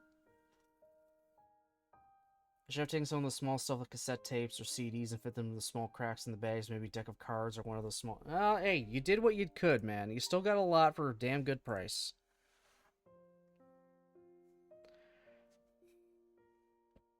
Humans can die at any time. Especially in a job like mine. Sometimes the guy you had breakfast with in the morning comes home at night in a body bag. Even when I see things like that, I simply write it off as bad luck. I know that I'm far too used to having people die around me, but I don't think that's a bad thing. If I hear of a comrade's passing, the only words that escape my lips are, I see. A comrade's death is the sort of thing that takes a while to sink in. Daniel Bone. Oh my god, Danny. If my fellow troops were like family, then Danny was like a brother. He was a confident guy who relied on brute strength for everything. He was like a little brat whose body alone grew into that of a man. But because of this, he was straightforward and easy to understand.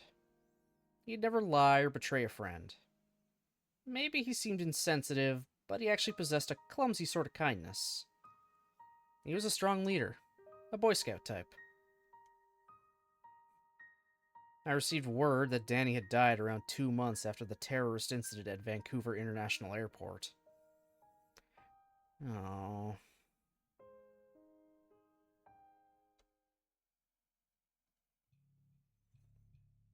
I'd returned from America, gotten my license to work in Japan, and when I was just beginning to get accustomed to my work at SIRS, I got a call from Eddie.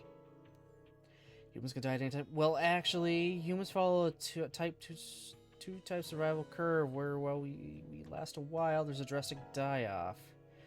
And they choose to be type 3 where they die off quite easily at the beginning, but once they're established, they live long. Type 2 die at any time, like rats and gulls. It's only taking a natural... Oh my god. Okay, nerd.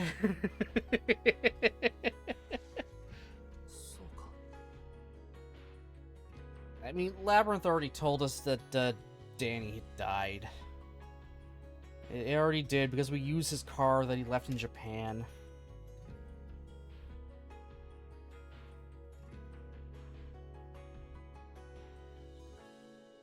When I heard that Danny had died, I couldn't accept it. It sounded like a bad joke. But I knew there was no way that Eddie, always so serious, would joke about something like that. Danny was dead. どうした？ダニーが海兵隊の仲間だった男が死んだらしい。来週葬式があるって。行ってこい。でも俺仕事があるし。JB だって同じことを言うさ。言っておかないと数年後に少しだけ後悔するぞ。そういうものか。Truthfully, even though I've been told Danny's dead, it just doesn't click. I can't believe it. Or rather, I can't accept it on an intellectual level. My head is trying to process it as something trivial. Surely funeral rites exist to address ambiguous emotions like that, and provides a sense of closure. To be honest, I don't really want to show up at the funeral. If I do, it means recognizing Danny's death, even if I don't want to. Everyone becomes a good chap when they die. If I were able to laugh it off and say, "Man, he was a crazy bastard," it would open up a chasm between us. But he goes anyway. Danny has a military funeral conducted with the help of the local reserves. His mother and 2 younger sisters take part in the ceremony. After our training with the Marines, I met Danny's mother and one of his sisters when they came to visit the warship we were stationed on. This is likely the first time I've seen the other younger sister, a small girl who's sobbing and holding a portrait of Danny. To think we'd meet for the first time under these circumstances. I accept Danny's belongings from one of the soldiers in the honor guard. Then it's down to me to hand them over to his relatives. His belongings include a dog tag, an earring, and a wristwatch. The watch he received as a present from his younger sister when he enlisted in the Marines.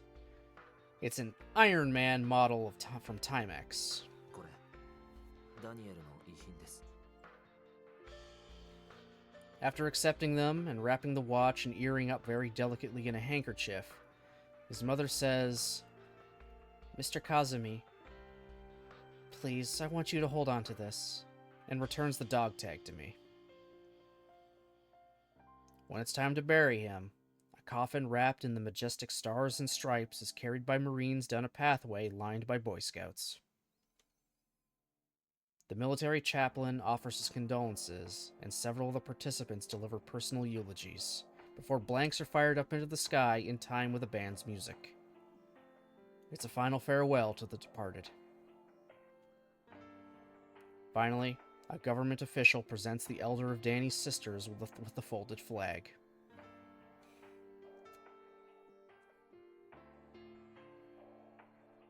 I can't find the words when I'm faced with Danny's body.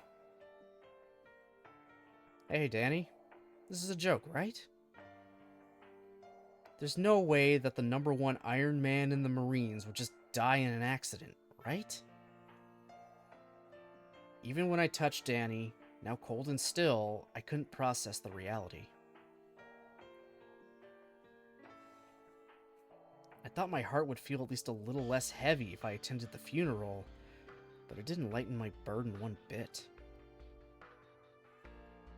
Even when I saw Danny's sister's unrestrained tears and the still faces of my comrades as they bit their lips, I felt nothing.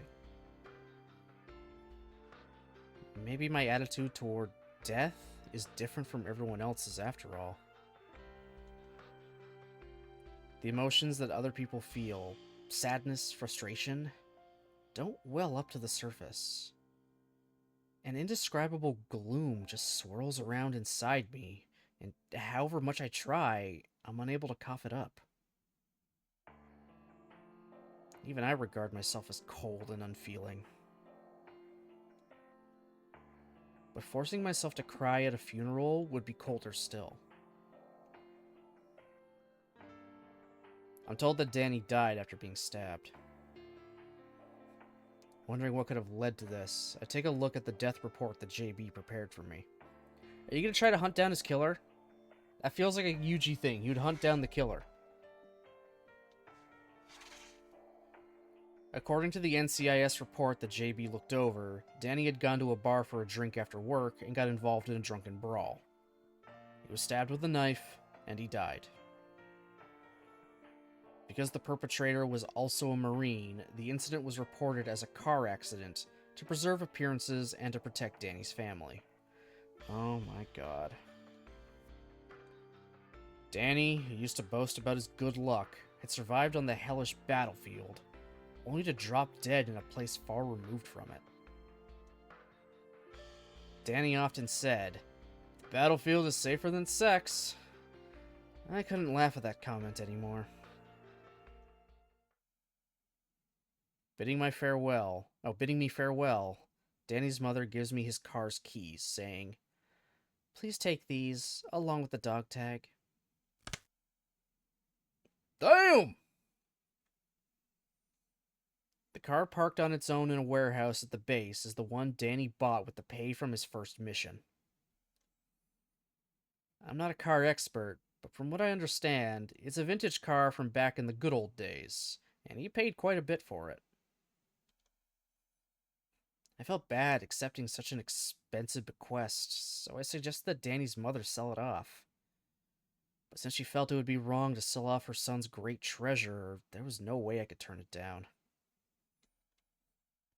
I decided that I would borrow it, and that I would return it at any time. Or could return it at any time. Oh, that's how he's justifying it. After all, once Danny's younger sister gets her driver's license, she might want to ride in her brother's car. Until then, I'll take care of it. 見ろよショーティー。いいだろう。ついにモパーを手に入れたぜ。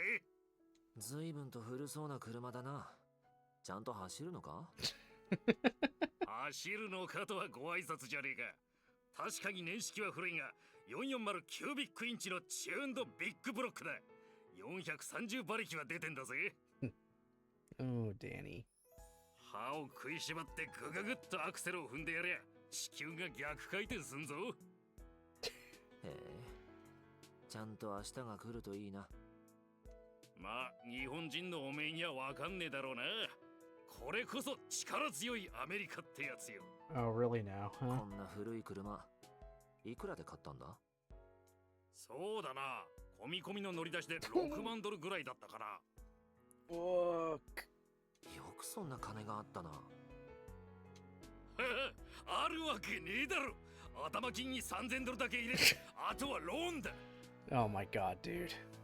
ローン地獄じゃないか。家が買えるぞ。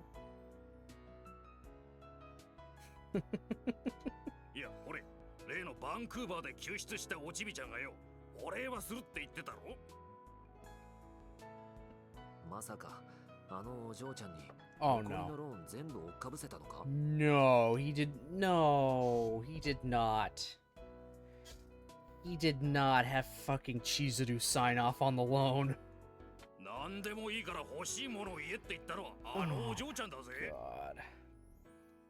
だからシャレのつもりでローンの残りを払ってくれって言ったら、あのお嬢ちゃんマジで全額払ってくれちゃったってわけよ。You laughed at her and kind of poked her with a stick when she was, like, drowning because she couldn't swim. And yet she paid off the rest of your fucking loan. 日本人ってな、本当に金持ちなんだな。I think she was a governor's daughter, so... どうだろうな。あのお嬢ちゃんは多少特殊だと思うぞ。Justice for Chizuru, she needed a route. どうだショーティー、ちょっとドライブでも行くか。明日も仕事あるし、帰ってこれなくなると困るな。エンジンをかけることができたら、お前に運転させてやってもいいぜ。Oh my god, he has a fucking manual? いや、だから行かないって。いいか、こいつはかなり気難しい。まずはメインスイッチをオンにして、ランプで通電を確認する。次にキーを差し込んで、イグニッションに通電。燃料ポンプがゴンゴンと動いているのを確認。しばらく待ってポンプが止まったら、アクセルの遊びがなくなる程度に軽くペダルを踏み込み、セルを回す。セルが元気に回ってんのにエンジンがかからないときは、下手にアクセルには触らず、様子を見ながらちょんちょん踏んだり、完全にアクセルから足を離したりするといった具合にエンジンがかかる。しかしエンジンがかかっても油断しちゃダメだ。下手にアクセルを踏めばストンと止まっちまうし、一度止まっちまえばしばらくはエンジンの機嫌が悪い。 God damn. ゆっくりと今にも泣き出しそうな赤ん坊をあやすような感じでペダルを踏み、水温が上がるのを待つ。どうだ、覚えたか？面倒な車だな。今時はハンビーだってスイッチ一つでエンジンがかかるぞ。嫌だね。車との付き合い方も知らねえ男ってなよ。女とどっちがめんどくさい？ Which is more of a pain, cars or women? そりゃ女だ。 Wow, Danny.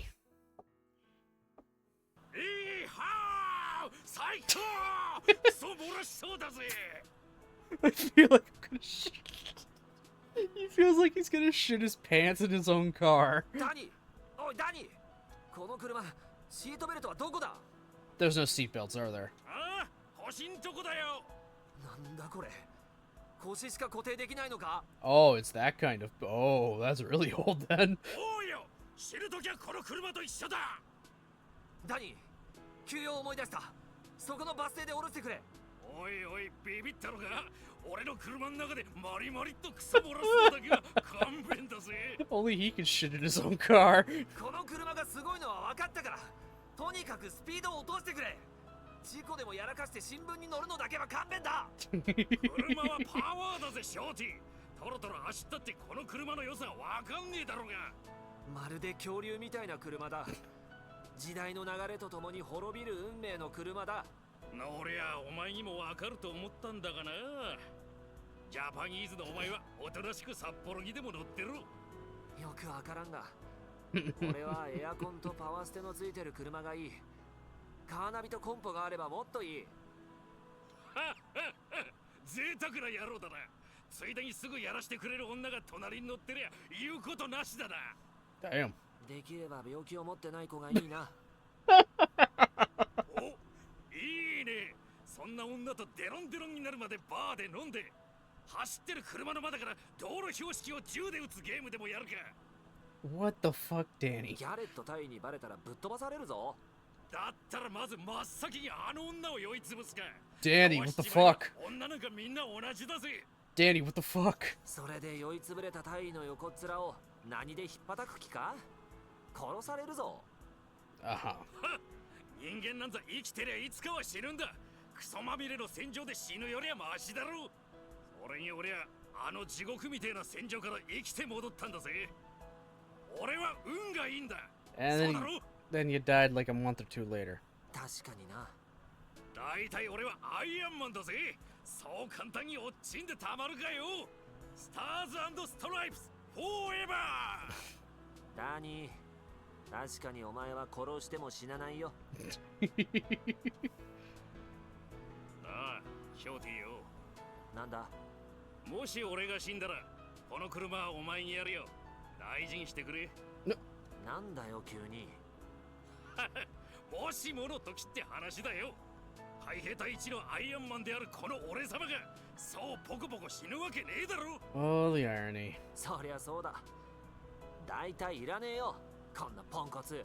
言ったなこの野郎。おめえには絶対この車やらねえからな。後にだって欲しいよ欲しいよダニーって言ってきても絶対やんねえからな。誰が言うもんか。 In the end, we drove around all night, and then we parked in a lot near the beach and fell asleep under a blanket from the trunk that reeked of oil. When a guy lays his hands on a car, he's supposed to bring his pals out for a spin, then get tired and fall asleep in the car with the radio on. Danny told me this was the sort of ritual in the town he was from. Does this car know its owner has died? When I open the driver's side door, the hinges make an unpleasant squeaking sound. いらねえよこんなポンコツ。 Hey, Danny, this is a joke, right? There's no way the Marines' #1 Iron Man would die in a stupid way like this, right? You're gonna grin and say, "Hey, what's up, little man?" Like you always do, right? Stop it with the bad jokes, Danny. As I get into the driver's seat, the smell of Danny's preferred brand of cigarettes wafts into my nose. But Danny isn't here. When I look in the back seat and all around the rest of the car, Danny's not there. That's a given. He's dead. As I think it over again, the tears start flowing. There's no holding them back. I'm frustrated. I'm sad. I'm lonely. One after the other, the teardrops roll down my face. I get it now. I realize now, for the first time, that I'm lonely and hurting because of Danny's death. So I'm not insensitive to death after all. It's just that I've never tried to face up to someone's death seriously before now. これから寂しくなるなダニ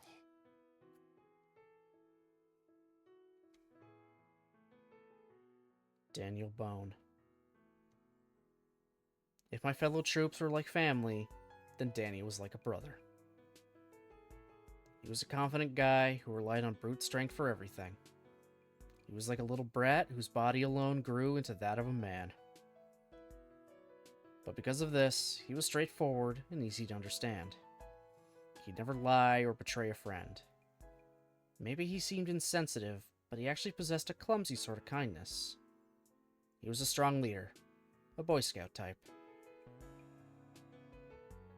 And he was the only guy I could call my best friend. Oh my god.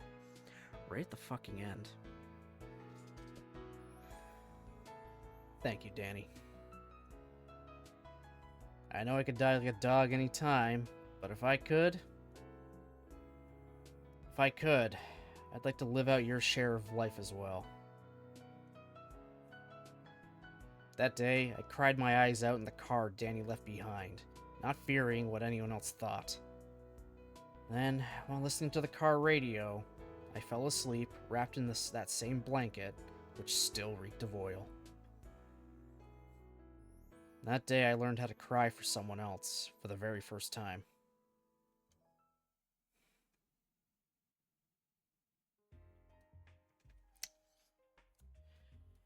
Oh, Danny. I think this is the last chapter? Yeah, it looks like it. So we're gonna just fire on through to finish her off. Ah, Danny. Danny.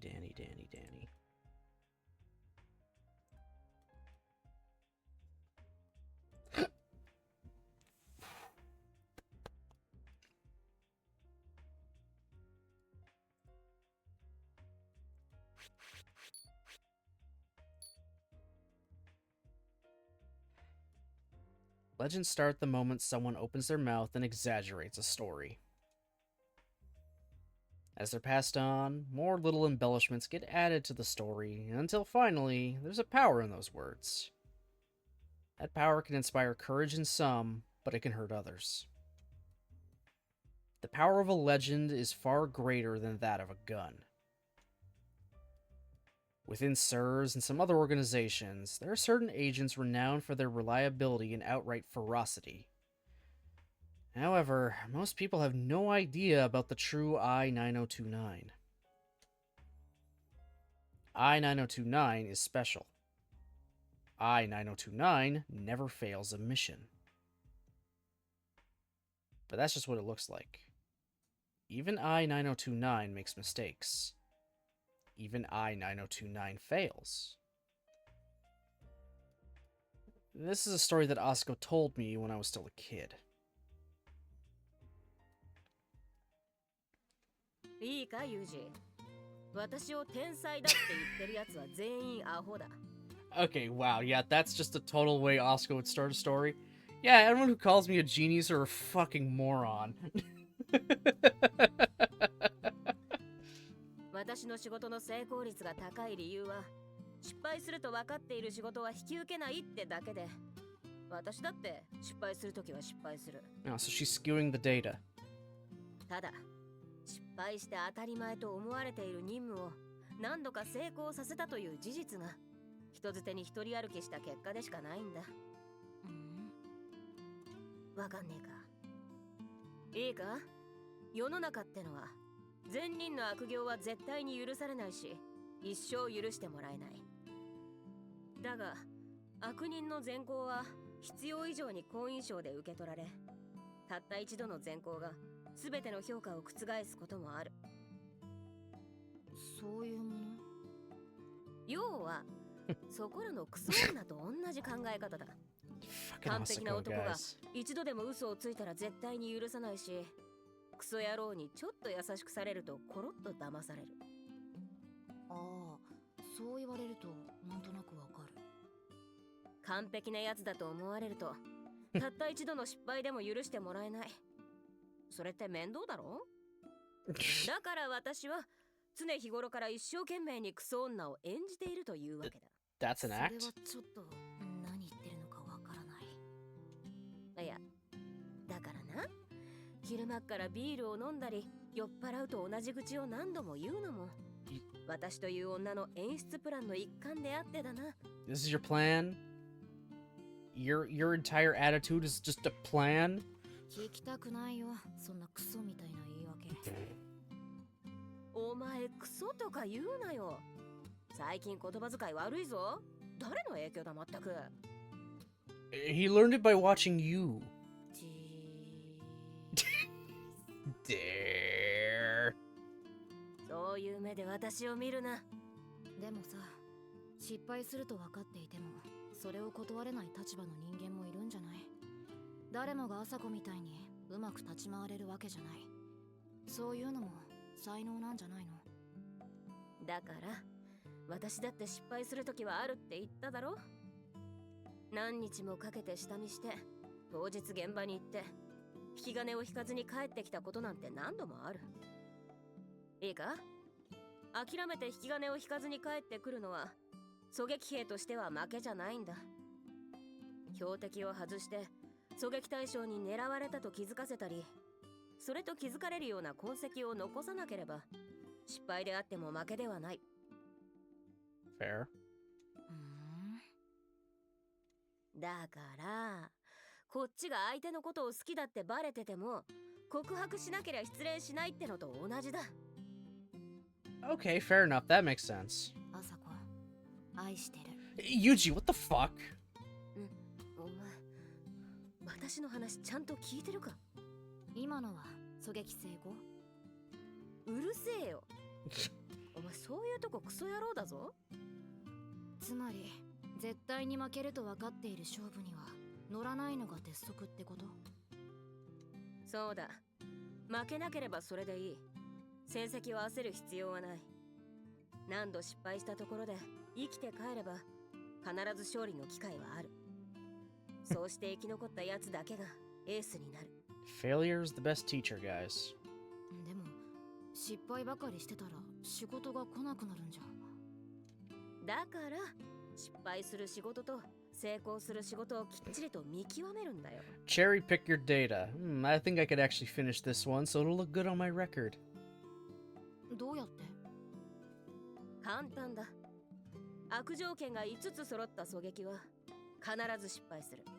Oh, okay. どんなに有利な条件であっても不利な条件が5つ以上重なったら潔く諦める。たとえ100の有利があっても5の不利があれば必ず諦める。 Okay, so she has a methodology for this. それが10年に一度の絶好のチャンスであっても？それが100年に一度のチャンスでもだ。 Oh. 成功の数より失敗しなかった数の方が重要なんだ。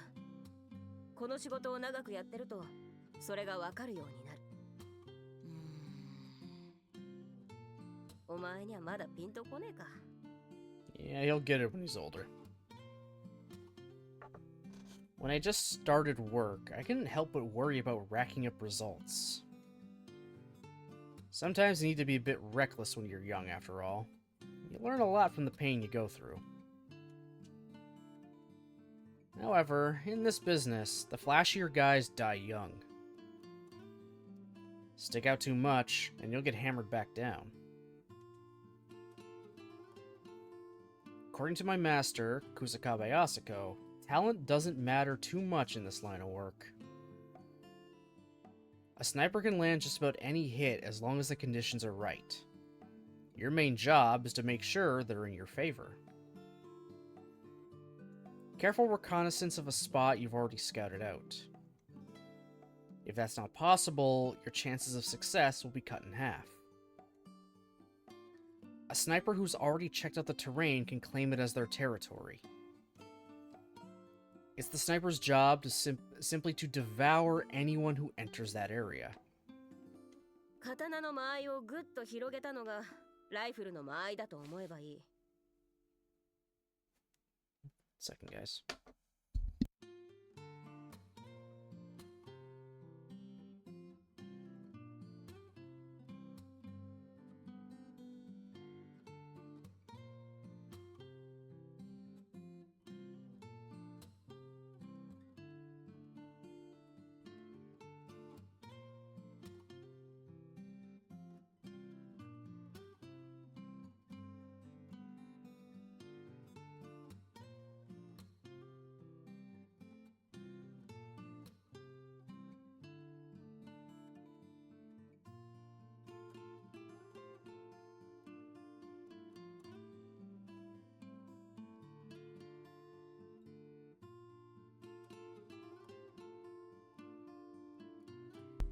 It's a blue that has come. He's come to just say hello. Hi, bud. Hi, buddy boy. What's going on, mister? Kisses?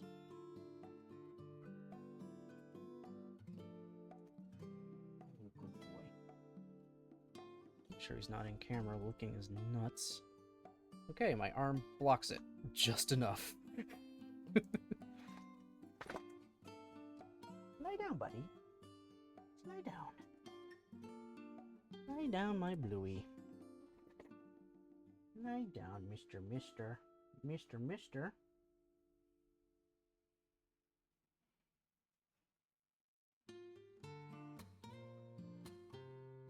Look at him. Look at him. Oh, you like that, huh? You like the scritches? You like the scritches? Kisses? Good boy. Very good boy. Good boy. Very good boy. But then the minute you let go, it's like, no, pay more attention. You must pay 100% attention to me right this second.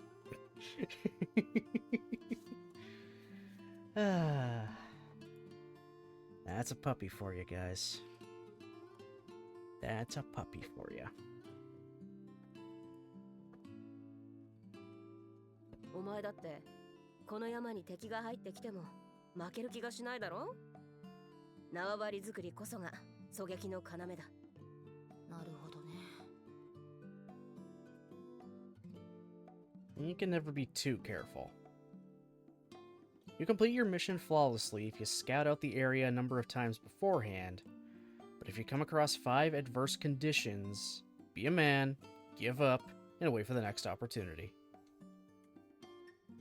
Even if the next opportunity only comes along 10 or even 20 years later, as long as you keep an eye out for that chance over the years, the target is bound to show an opening somewhere. It wasn't long after that when I learned what Asako had meant through personal experience. おいユージ、ハイキングに行くぞ。準備しろ。Oh, he's whining. 1 second, guys. I'll be right back.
And I am back. Oh, hopefully I can finish this out fairly quickly. Hiking?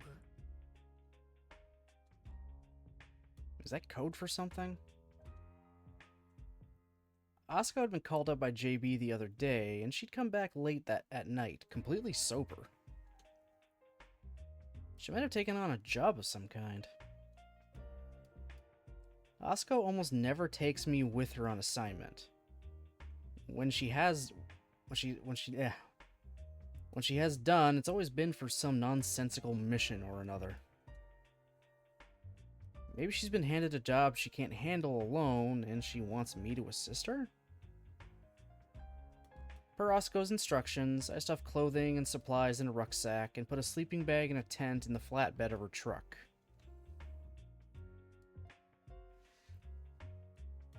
Asuka also loads the truck with a tackle box adorned with the logo of a fishing gear brand and a long case designed for fishing rods. I'm guessing that the case actually contains a rifle. When the preparations are done, Asuka makes me sit in the passenger seat and drives off without telling me where we're going. どこへ向かってるんだ？ハイキングだって言ったろ？山だよ。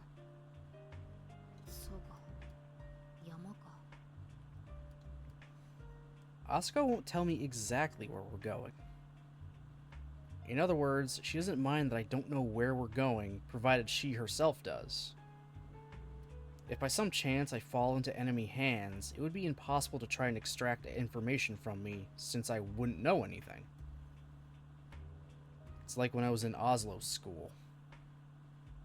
We were only given the scantest information regarding when, where, who, and how we were to kill. We weren't even allowed to ask questions. In that case, I shouldn't ask anything more than this. 熊がいない山だといいな。 Maybe I pulled a nerve with my manner of speech that hints that I know something. Or maybe she feels pity for me after hearing such a bad joke.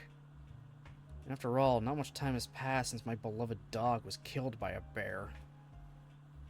Oh yeah, that was a terrifying moment back in Labyrinth.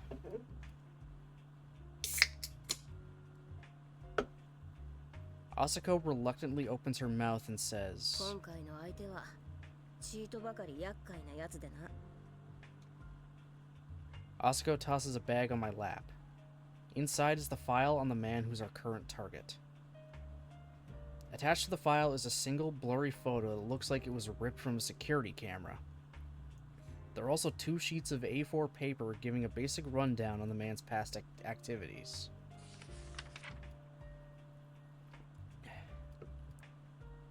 Name, Ricardo Balboa.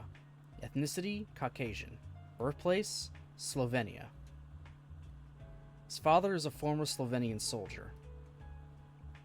In 1988, Ricardo began working as an assassin, targeting political refugees and enemies of the state. He was active in several countries, including Belgium, the Netherlands, and Italy, and he assassinated 2 FBI officers in September 1992.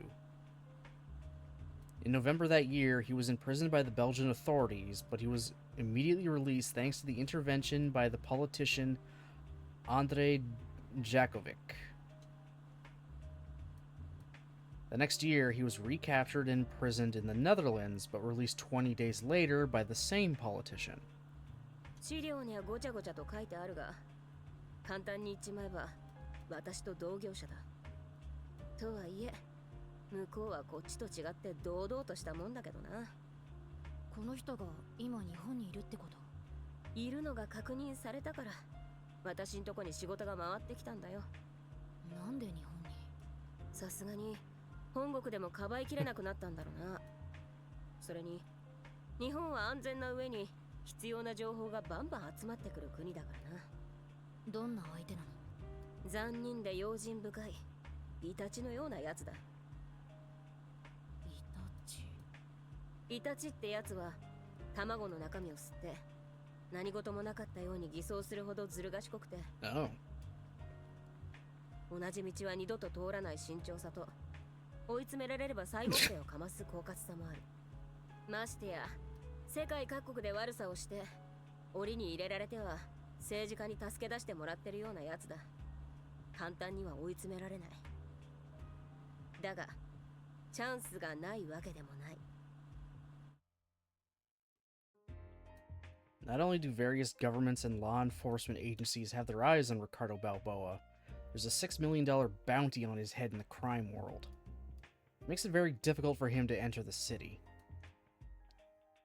It's less risky for him to drift about on the outskirts where dash cams and speed cameras are extremely rare. He probably never stays at the same inn twice. This was Balboa's way to slip the net, just like a weasel. But the organization helping Balboa's escape isn't so nimble. おいユージ、あそこにある赤い屋根の建物が見えるか？ Asuko points down at the peaceful rural landscape. Buried in that verdant prospect is a row of little apartment blocks and villas. At the end of a long farm road, I can see a somewhat rundown building with a red roof. レストランなのかな。看板を見ると地中海料理のお店っぽい。観光地のリゾートレストランって感じかな。I'm so glad they gave Yuji a goddamn voice actor. いい読みだ。大して珍しくもなきゃ飛び抜けてうまいわけでもない料理にそれなりの値段をつけて観光客から小銭を巻き上げるタイプのどこにでもある店だな。あの店がイタチ野郎の逃亡を支援している連中のネストだ。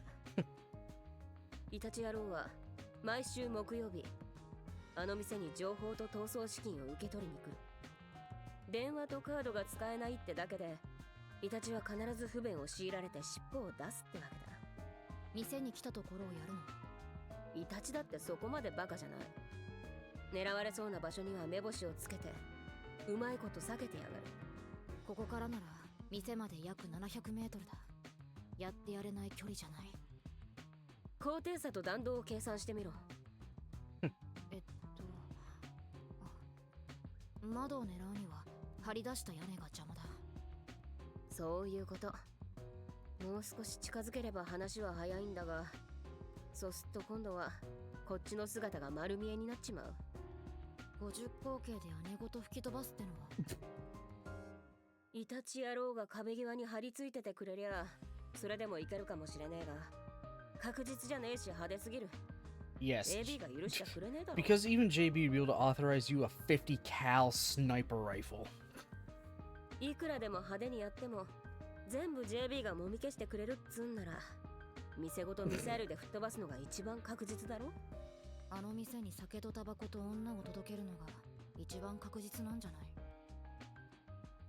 い？嫌味を言うんじゃねえよ。私も JB もそういう仕事だ。いいからお前ちょっとあの店行って飯食ってこいよ。 Okay. 視察してこいってこと？いや、変にジロジロ店の中を見てりゃガキとはいえ怪しまれちまう。ただ普通に飯食って便所行って裏口確認してこい。わかった。ブッシュハットかぶってリュックサックと釣り竿を背負ってけ。そうすりゃ岩菜釣りに来たフライフィッシング小僧に見えるだろ。ベストとポンチョもいるな。 Someone dressed as a fisherman without any experience actually fishing looks unnatural, like a CIA agent in disguise. That's something I once saw written in a book I found on Asuko's bookshelf entitled, How to Identify a CIA Agent in 3 Minutes. Thankfully, I have the experience of living in a mountain cabin, and I'm quite skilled at fishing in the mountain stream for cherry salmon and char. Just as Asuko instructed, I put on my hat, vest, and waders and shoulder my rucksack. Finally, I cover myself in a camouflage poncho. With my fishing rod in hand, a compact digital camera around my neck, and a pair of sunglasses on the rim of my hat, I look exactly like a young boy on a fishing trip. 変身完了。フェイスペイントもするか？ Oh, that's a little much. それじゃ山岳兵だよ。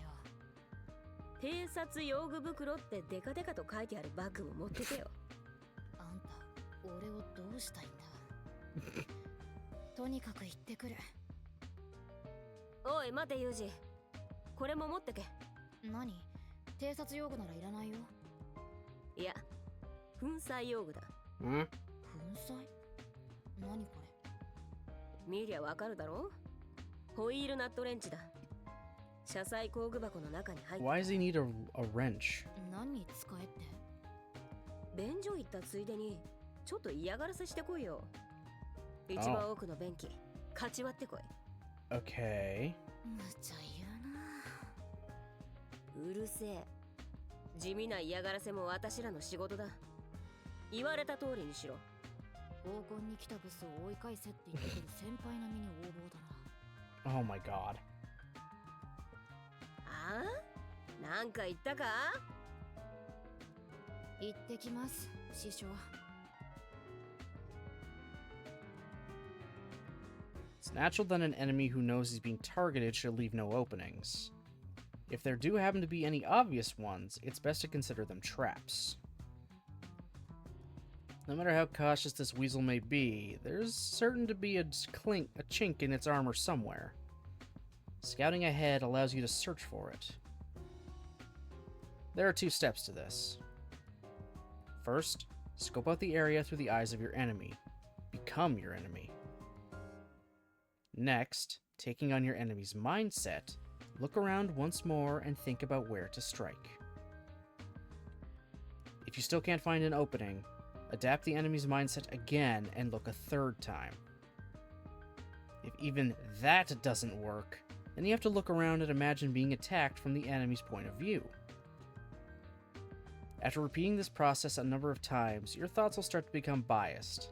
You'll think, this must be it, or I hope it plays out like this. You start getting wishful. When that happens, you need to erase all the previous intel you've gathered and start all over again. It really is a game of cat and mouse.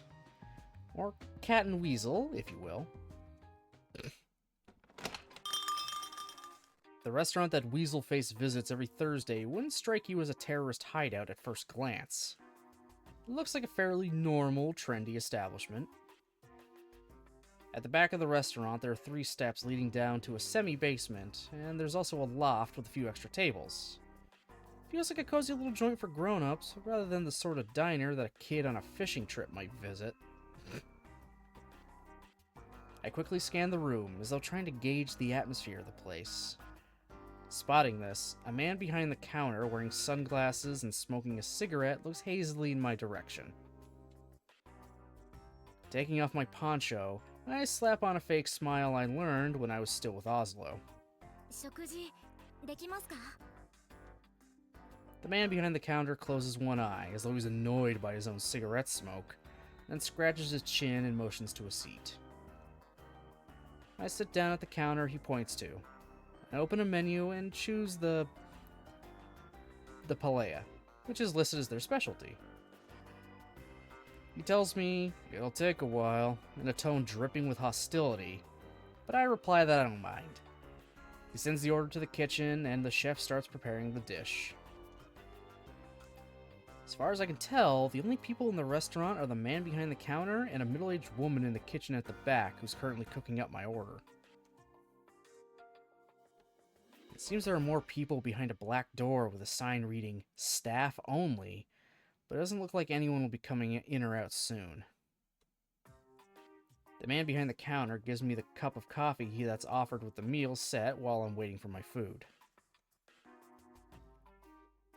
Ooh. Some kind of compress is wrapped around the man's arm. I notice it when he passes me the coffee cup. It's probably there to hide an incriminating tattoo. The man doesn't say much.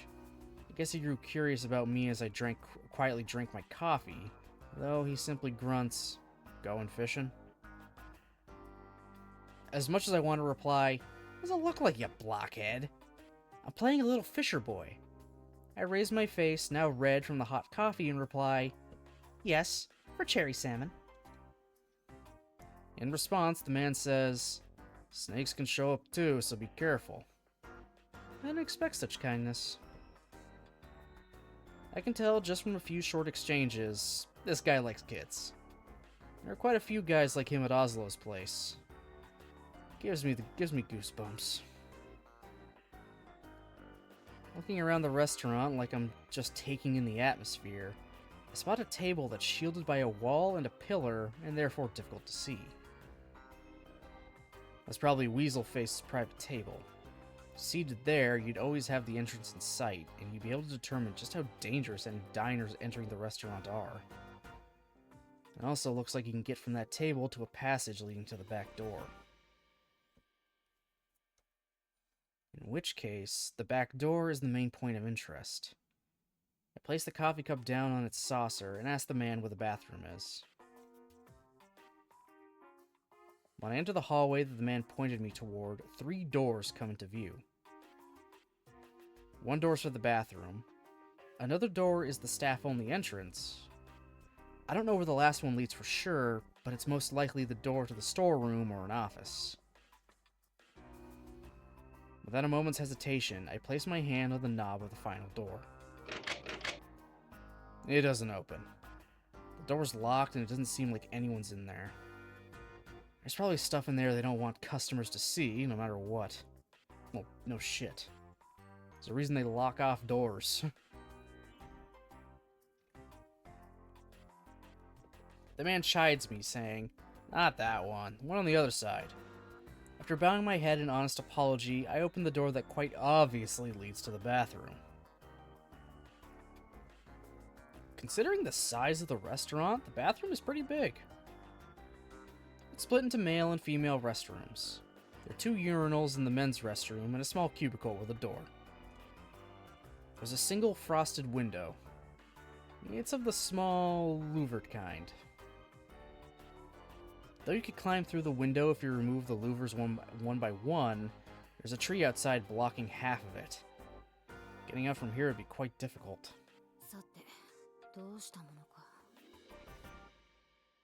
My beloved master's orders are for me to smash up the urinal, but if I hit it with a wrench, someone's bound to hear. It wouldn't be very fun to be dragged away by the scruff of the neck and turned over to the police for property damage. Alright, Yuji, what's the play? What's your play here? After worrying it over for 10 whole minutes, I remove a pack of tissues from my pocket, wad about 20 of them into a ball, then stuff them down the drain. Oh yeah, that'll do it. I experienced this form of harassment many times at Oslo's school when I was on toilet cleaning duty. They'd stuff a wad of tissues down the drain, and after they'd push them further down with some kind of stick, you wouldn't be able to use that urinal for quite a while.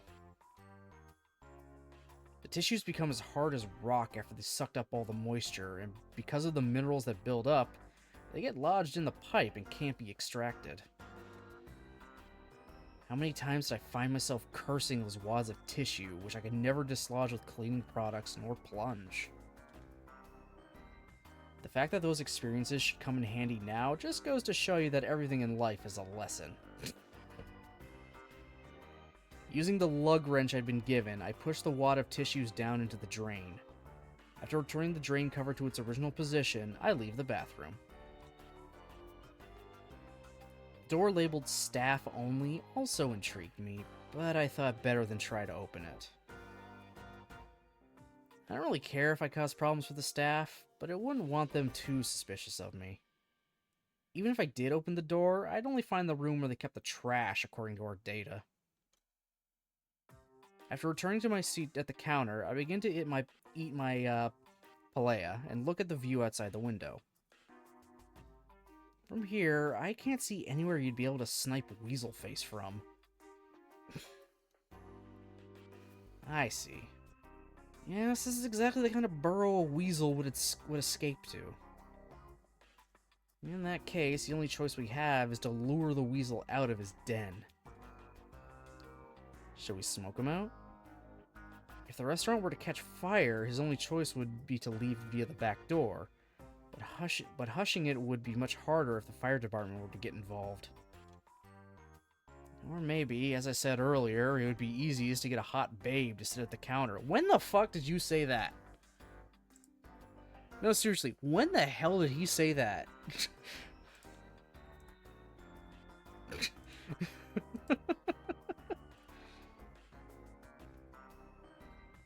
Then, Weaselface would come trotting out of hiding, and the moment he sat down next to her, with a glass of bourbon in his hand and a desire to woo her in his mind, he'd be struck down with a bang.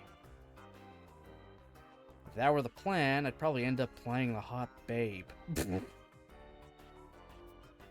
also be the option of having Asako sit at the counter and me do the sniping, but she's not about to let me do that. Not to mention, even if she knew that it was for work, she'd still be unable to hold back her temper if Weaselface started getting touchy-feely. Scraping out the inside of the muscles with a fork, I look up at the man behind the counter. The man also shoots me a glance every now and again as I eat, smoking a cigarette all the while. Our eyes sometimes meet. If this guy were the target, it'd be an easy job. I'd grab him, hit him, and stab him under the chin with my fork.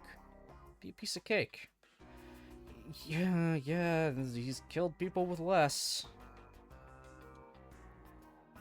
No, I'm not the same person I used to be, and I'm not confident I could do something like that properly. Realizing that this way of thinking is actually sort of cute, I can't help but chuckle softly at myself.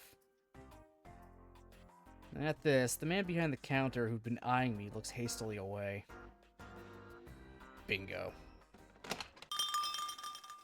Once I finished eating, I head over the register to pay, upon which the man says to me, "If you catch any cherry salmon, bring them here. I'll cook them for you." After replying with, "I will if I catch any then," I leave the restaurant with my rucksack once more on my back. In the end, I didn't gain any intel that wasn't already on file. There's great merit in checking out the terrain firsthand, though. Sometimes there's a big difference between the place itself and the way it's described on paper. Alright, what's the play? Come on, what's the play here? Returning to the camp where Asako had been waiting for me, I report what I saw. I explain where the pillars are and anything else that might interfere with trajectory. Provide information about the building's layout, including all the restaurant's dimensions, through sketches and hand gestures. I'm not sure she's even listening to me, since she's lolling about on the ground half asleep with a portable game console in her hands. Her only response to my report is a lethargic, そんでお前、ちゃんと便器はぶっ壊してきたのか？破壊は無理だったけど、当分使えないようにはしてきたよ。そんじゃいいや。Rolling onto her side once more, she begins playing on her game console. She probably got a Game Boy. Looking at Asako relax, I feel stupid for approaching the job so seriously. Joining my master, I grab an unfinished novel I brought from the cabin and decide to have some quiet reading time.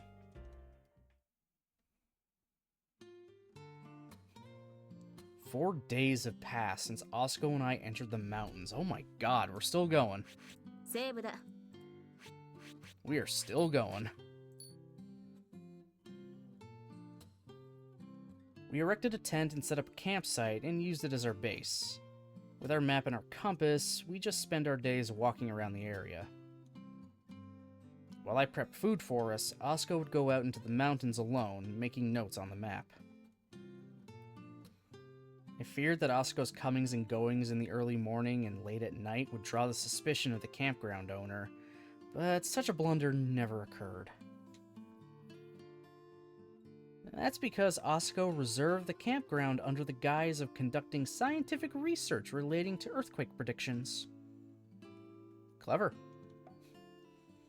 With that knowledge, nobody would suspect us as we loitered around with slightly fishy-looking equipment. To normal people, it just looked like we were doing complicated research. In actual fact, even I don't understand half of what we've been doing.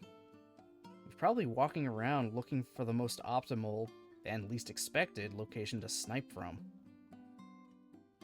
If I ask Asako what we're doing, she'll tell me. But she won't tell me anything I don't ask. なあ、ユージよ。私は一応、お前の師匠ってことになってるが、私はお前に何も教えないぞ。見て覚えろってこと。そう言っちゃえばかっこいいんだけどな。私自身も師匠からは何も教わらなかったっていうか、師匠もどう教えればいいのか、そんな師匠のもとにいたからこそ、私はしっかりと教えてやりたいとも思うんだが、あれ見ろこれ見ろってやってりゃ、お前がそれ以外のものを見なくなっちまう気がしてな。やっぱり私もうまく教えることはできん。見て覚えろ、考えろとしか言えん。あれ見ろこれ見ろ、ここはああしろ、あそこはこうしろって教えならもうオスロの学校で散々習ったよ。 Yeah, you definitely learned enough of that damn place. 教えられたことだけ完璧にできても、そこから先は進歩が止まるからな。そういうやつに限ってできなかった時に言い訳をしやがる。オスロの学校じゃそういうやつを真っ先に落ちぬまねって呼んでた。ま、そういう意味じゃお前はもう基本ができてるから手のかからん弟子ではあるんだが、朝子にはもう十分いろいろなことを教わってる。例えば JB の扱い方とか。How to deal with JB. クソ野郎かお前。After completing a brief survey of the area, Asuko spent 2 days in the tent drinking beer. Of course she did. Today is Thursday. In the end, we still haven't found a secure sniping spot. A point, whatever. Glaring at the map of the mountains that she drew herself, Asuko bites her bottom lip and mumbles as if in agony, while rolling around on her bed in the tent. Suddenly, she lifts herself up. よし、決めた。諦める？いや、やるったらやるぞ。 There's one problem I can think of as I distantly watch her making a ruckus. But it isn't Asuko saying she's gonna do it over and over again like a kid who insists on getting her own way. For the past few days, I've walked around in the mountains with Asuko and we found multiple sniping points. Like Goldilocks, though, she proclaimed them all too close, or too far, or something else. We didn't find one spot that passed Asuko's 5 adverse conditions test. どうするつもり？成功の可能性が一番低いところからやる。 What the? と Huh? 地図見たってチェックは入ってねえよ。その場所は私が一番最初に目をつけた地点だったんだが、あまりにもタイトで真っ先に除外した地点だからな。けどな、いざこうして現場を見て回ってみりゃ、どの地点も成功率は似たり寄ったりだ。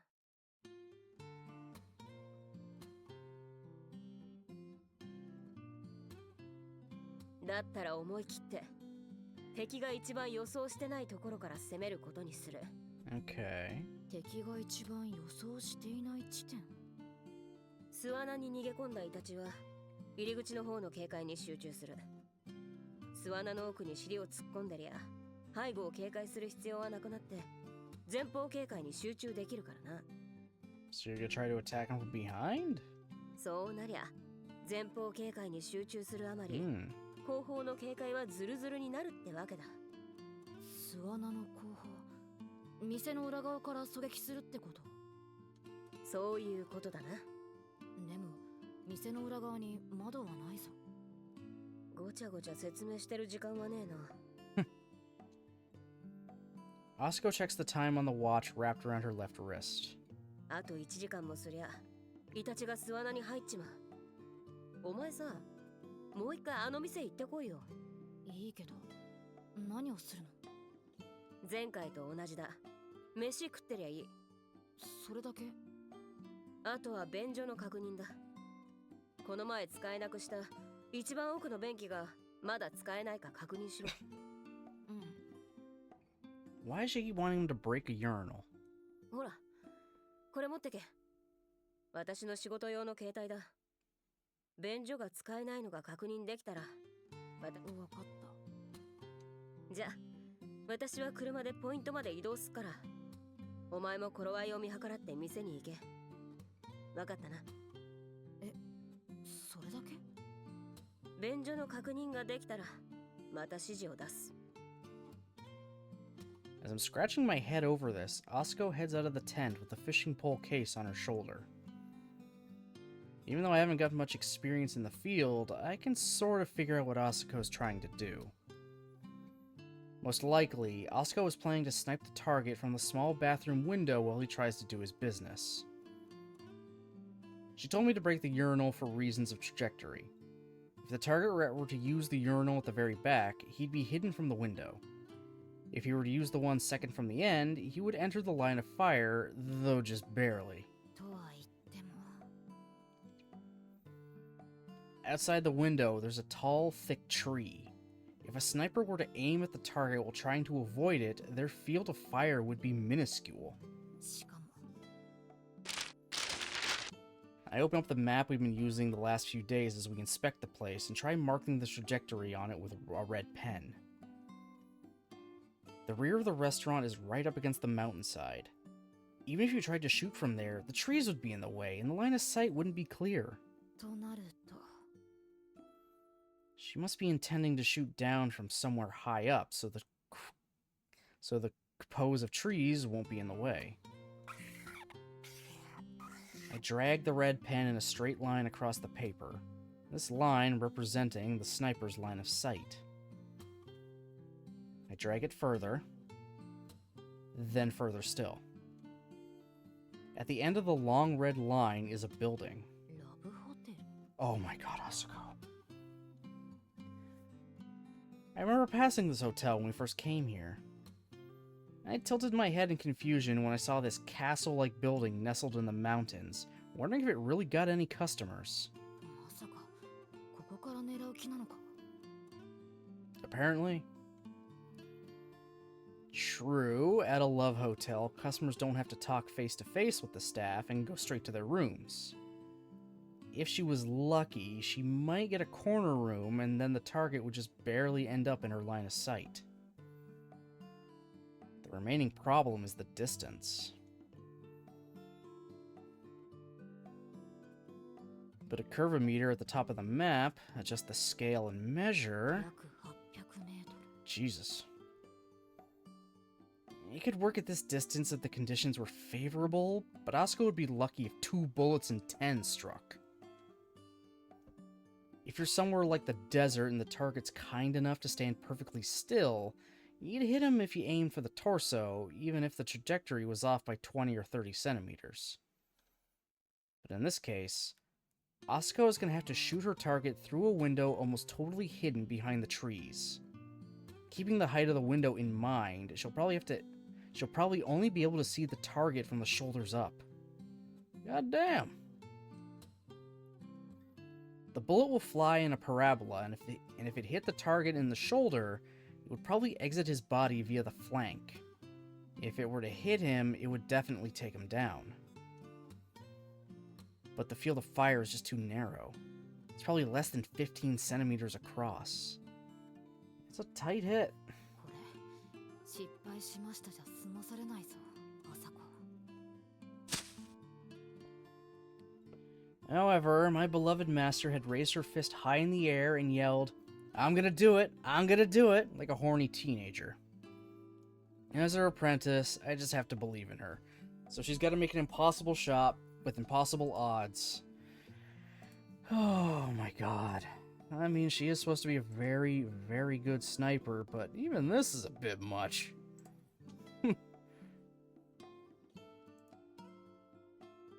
Yeah. She's probably gonna pull it off. With the cherry salmon I caught in the river for dinner, I head toward the restaurant. Seeing me enter the restaurant, the man behind the counter winces. Just like I said, I brought the fish I caught, I say to him. Why did this kid come today of all days, his expression reads. I doubt he's wincing like that because of the smoke from his cigarette getting in his eyes. It's almost time for Weaselface to enter the restaurant. They probably want as few customers as possible, and they might even try putting up a close sign in the door depending on the situation. It's only a matter of time before the man begrudgingly asks me to come back another day. That's why I grabbed the chance to slap the biggest fake smile I can muster on my face. 食事はできますか？ After conjuring up a voice so sweet that even I'm left wondering where it came from, the man seems to accept defeat. He grimaces, but allows me to sit in the same chair I used before. I suppose he must be thinking there's no helping it now, since he already let me in. He takes the fishing basket with the cherry salmon in it and asks me, "Want it grilled with salt?" いえ、パエリアにしてもらえませんか？ I know it takes quite some time to make paella. If I were to order it now, Weaselface will arrive just as it's ready. Even this soft-hearted man has his limits, and his face shows his disapproval. The moment before he starts to tell me he can't manage that, I intercept him. この前、ここで食べたパエリアがすごく美味しくて、 Oh my god. アルコール依存症で入院しているお母さんにも食べさせてあげたいんです。 Wow. The words mother and hospital work perfectly on this kind of man. His expression changes immediately from displeasure to pity. Though you can still see the worry on his face, the man says, "Okay," and takes the fish to the kitchen. I thought up that excuse on the spot, but I feel bad for choosing alcoholism of all things. It's even worse that I thought of Asako when I said it. Because it can't really be helped. Every time my master pops up in my head, she's always chugging down a beer. It seems like it's what she does every other fucking minute. Like, goddamn.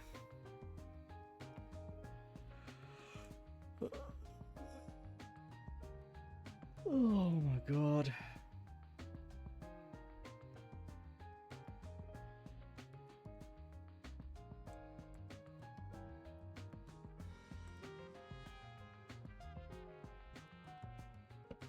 There were other ailments I could have chosen from, but an alcoholic mother implies a whole host of other problems, almost an exaggerated amount. Maybe it's better that way. The chef in the back begins making the paella, and the man from behind the counter returns to make some coffee I didn't order. Or make me some coffee I didn't order. I ask the man if I can use the bathroom. I want to carry out my master's orders as quickly as possible. I know where it is, since I used it last time. As I walk to the bathroom, the man calls out to me to say, "Urinal at the back isn't working. Use the one near the door." I don't doubt the man's words, but I feel like I need to confirm it with my own two eyes.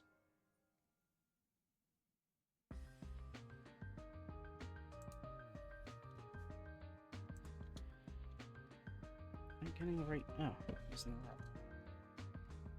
Find that there's indeed a piece of paper reading "out of order" taped on the toilet, and the dirty fluid that's overflowing from the drain just shows that it needs a plumber to come and fix it. よし。 With a urinal in this state, no one is going to want to use it. They would have to try to avoid that disgusting water splashing at them while they did their business. Quite proud of my handiwork, I nod my head contentedly as I step back to admire it. Suddenly, the cell phone I got from Asako vibrates in my pocket. It's a text from Asako. "Card-carrying weasel on its way to den. Restroom situation?" Confirming the contents of the text message, I swiftly type my reply. "Urinal out of use. No problems." A few seconds after sending my message, another text from Asako arrives. "Roger. Send text when Weasel's in bathroom." I send a simple text reading "Roger" in reply before deleting all the messages on my phone and returning to the dining area. Smart move. Very smart move.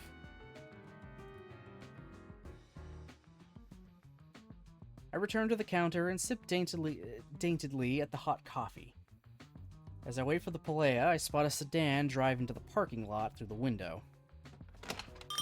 A man who appears to be Weasel's accomplice exits the car from the driver's seat.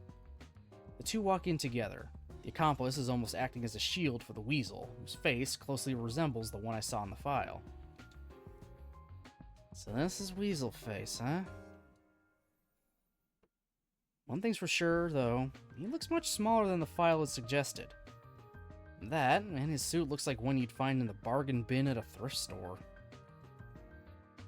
Weaselface stops and makes a point of looking at me, the restaurant's only other patron, up and down. Finally, his gaze lands on the man behind the counter. Meeting his gaze, the man behind the counter gives him a slight nod, most likely to say, "There's no problem, you'll leave very soon." Irked by the man's response, the weasel grudgingly goes to his designated table at the back of the restaurant. The weasel is in the den. As much as I want to send this text to Asako, she could probably see what's going on without me reporting it. The moment the weasel sits down, his associate stands facing the window, hands behind his back. Aiming through the front window would now be out of the question. I could take this guy out right now, no doubt about it. The target is less than 10 steps away. On the counter is a fork casually left out for the palea. If Asako were to tell me to do it at this very moment, it would take less than 10 seconds to rub him out. However, the cost would be my own life. Yeah, don't play all loosey-goosey. You gotta take it slow, man. Also, you're still a child trying to go after grown adults. If I were somehow able to return back to Asako alive, she would never forgive me for what I had done. However, my chance of success would be much higher than Asako's. What are you gonna do, Kazumi Yuji?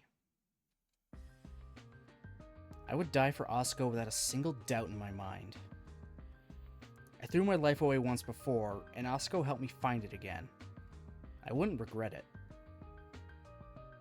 But why die for Asako? Why can't I believe in her and live for her sake? That's right. Asako's my master. What kind of apprentice would I be if I didn't do what my master says and believe in her? As if deliberately interrupting my inner conflict, the palea I ordered is carried out of the kitchen. 半分は母のために持ち帰るので、タッパーに詰めてもらえますか?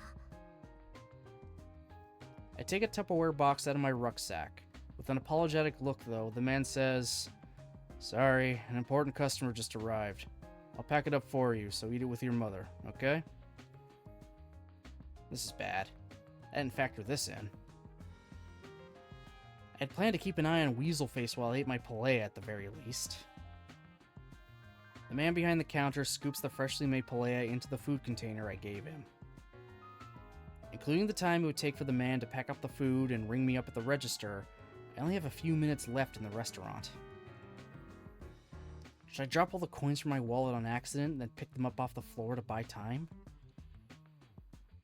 I can see Weaselface looking at what I'm doing from the back of the restaurant as I stand at the register with my wallet open, agonizing internally the whole time. What? Why is he looking over here? The weasel rises from his chair, his eyes still glued to me. He walks hastily down the hallway that leads to the bathroom. I get it. Now that I'm standing by the cash register, I've become cover for you. When I was standing near the entrance, he must have figured that I'd be a pretty good meat shield. He chose to take the opportunity and enter the hallway. At the end of the hallway lie 3 doors. The first door is to the bathroom. The second door leads to the staff room where the trash is kept. The third door is locked. If he chooses the third door, I should be able to hear it being unlocked. If he enters the staff room, the sound of the door opening and closing should be different from that of the bathroom door, so I should be able to tell those two apart. I focus on that sound while I pay the man at the register for the palea. Without a doubt, the sound that reaches my ears is that of the bathroom door. The weasel is in the trap. I honestly want to start applauding, but instead, I take my change from the man at the register with a big smile on my face. ありがとうございました。 Exiting the restaurant, I immediately remove the cell phone from my breast pocket and send a text to Asako. The weasel is in the trap. Oh, is this actually gonna work? Is he actually gonna do it?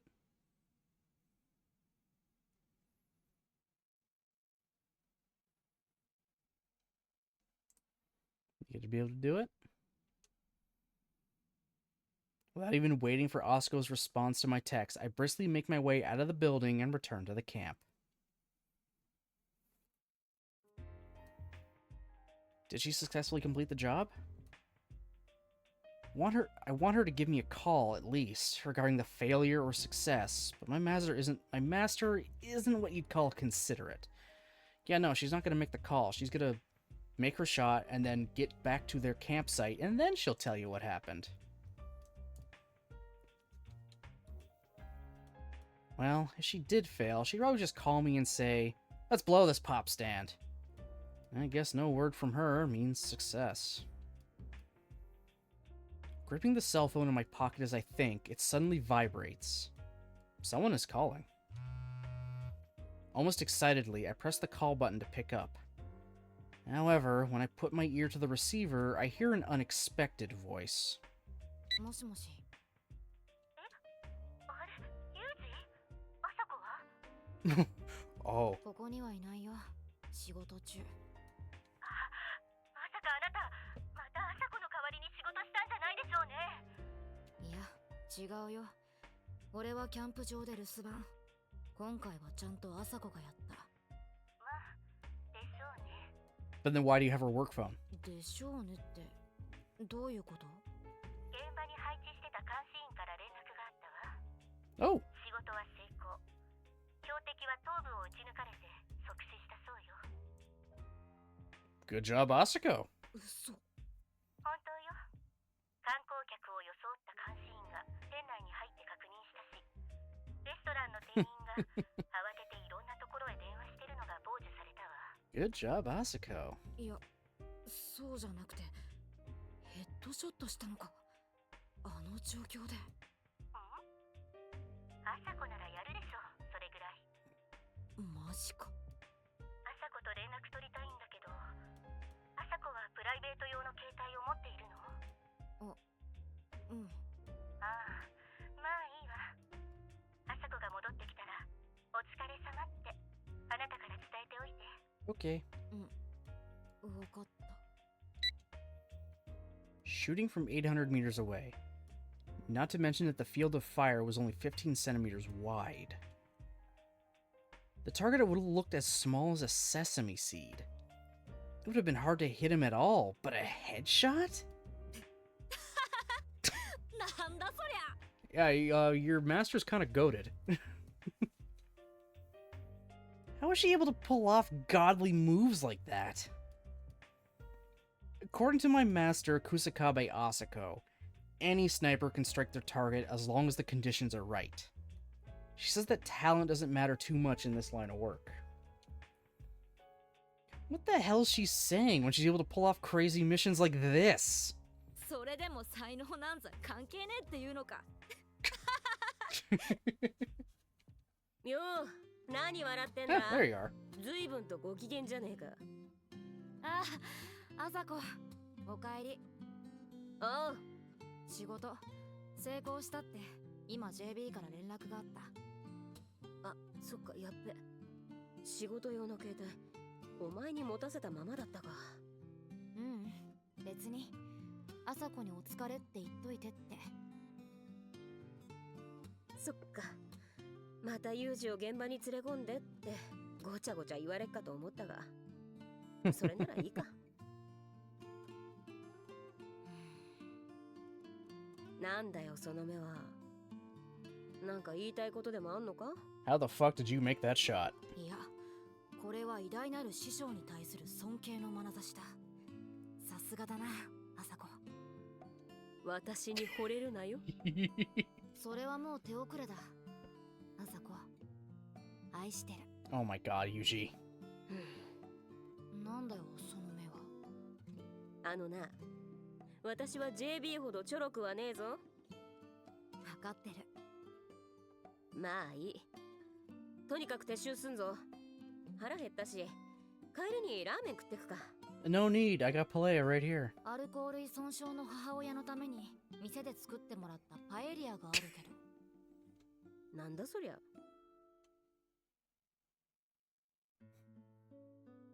According to my master, Kusakabe Asako, people who ride motorcycles are mysterious creatures who live on ramen and soft-serve ice cream. Asako once impressed upon me the fact that when bikers are in a tourist area, they'll always eat that area's specialty ice cream, and she said that ramen shops found on the road are a biker's greatest treasure. Though I'm not sure if that's true or not, we end up following this logic and go for some ramen on the way home. ああ、くそ。お前が運転できりゃビール飲んじゃうのによ。さっさと免許取れよお前。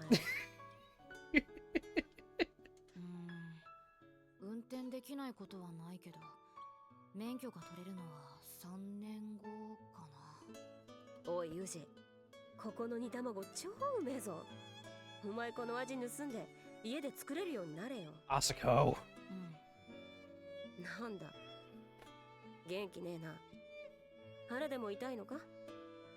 そうじゃないけど。Think about this every time, but Asako doesn't seem any different even after finishing a job. I, on the other hand, always get depressed.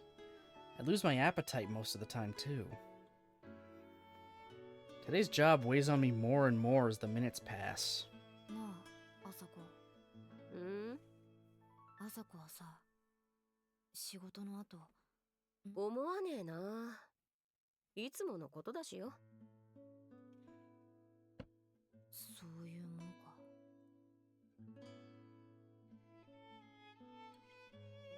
お前は相変わらず考えても仕方がねえことをぐちゃぐちゃと考えるやつだな。俺はほら、朝子と違って下手に触れば壊れそうなほど繊細だから。おい、私が特別ガサツみたいな言い方すんなよ。私だって悩まないわけじゃないぞ。けどな、悩めば悩むほど引き金ってやつは重くなる。考えれば考えるほど何もできなくなっちまう。だから私は悩まないし考えないようにしてる。器用だな。ちなみに今日私が仕事してる時何を考えていたと思う？主に俺の下半身のことお、よくわかったな。お前エスパーかよ。ってそんなわけあるかよ。この野郎。あいって。今日はずっとラーメンのこと考えてた。 You were thinking about ramen all day, huh? ラーメンってこうさ、引き金に指かけながらよ。腹減ったな。豚骨ラーメン食いてえな。半熟の煮卵とスープを口に含んで白飯をかき込む。最高だな。Oh, it wasn't obvious. No spicy noodles today. Sometime next week, possibly tomorrow, maybe a little later. It'll happen, guys. It'll happen. そんでな、仕事を終えた後にたっぷりとお湯張った風呂に入るだろ。そんで風呂から上がってカッキンに冷えたビールをグビグビグビーっとよ。結局ビールか。いいだろう。私はビールが飲めれば幸せなんだ。羨ましいか？ No, not at all. ある意味。他にもよ。宝くじが当たったら何買おうかとかな。そういうどうでもいいようなことを考えてると上手に引き金が引けるんだわ、これが。ああ、朝子前にもそれ言ってた。夜どうしても眠れない時は宝くじが当たったら何買おうかあれこれ考えてると眠れるようになるって。仕事も同じことだ。寝なきゃって思ってるから寝られねえんだよ。どうせクソみてえな世の中だ。どうすりゃちったら楽しくなるのか、どうすりゃ少しでも住みやすくなるのかってな。そういう風に考えりゃ余計なこと考えないで済む。だからなんだよその面は。朝子、あんたやっぱすげえな。化け物だ。You're amazing. You're a monster. 当たり前だろ。まだまだひよっこのお前には負けねえよ。けどな、いつかお前は必ず私を超える時が来る。その時は一人前と認めてやるよ。そんな日が来るのかな。来るさ。そんな遠い日の話でもねえだろ。俺は別に一生朝子の背中を追っててもいいんだけどな。け、甘ったれんな。いつまでもお前と一緒にいてやれるわけじゃねえぞ。That's true. そんな顔すんなって。ほら、私のチャーシュー一枚分けてやっから。うん。The day may come when Asuko and I have to part ways. After all, we're both in a pretty dangerous line of work. It's absolutely possible for either of us to die. That's why I need to grow up as fast as I can, so Asuko won't have to take to the battlefield anymore. I can't just stay under her protection. I need to become an adult quickly. Then I'll be the one to protect Asuko.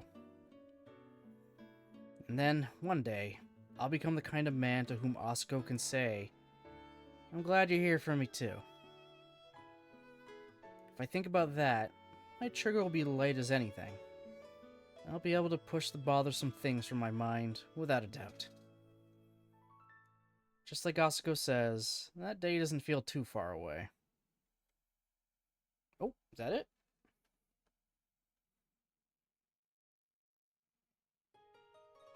Yep. That's it for Afterglow. I'll find out if young JB and young Asuko have different VAs.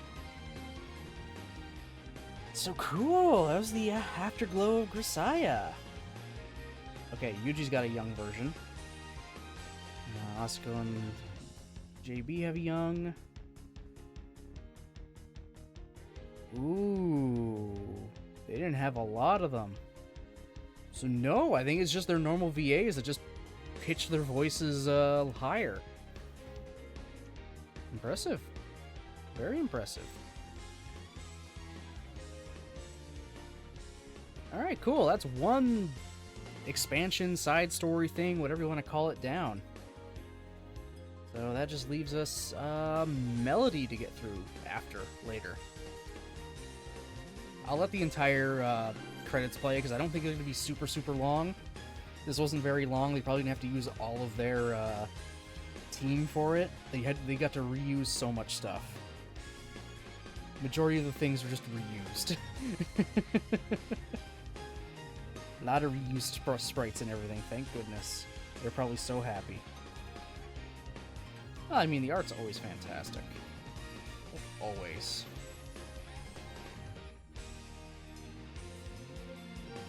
What ending movie? There's no ending movie Tuka Tuka. Unless there's gonna be one coming later.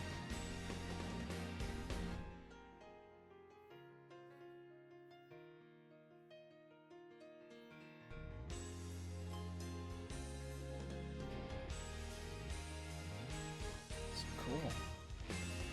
Yeah, I'm just gonna let that play out completely. It shouldn't take too long, I don't think. It just has to play the, you know, what's it called? It's just playing the Labyrinth instrumental theme that's always on the main menu.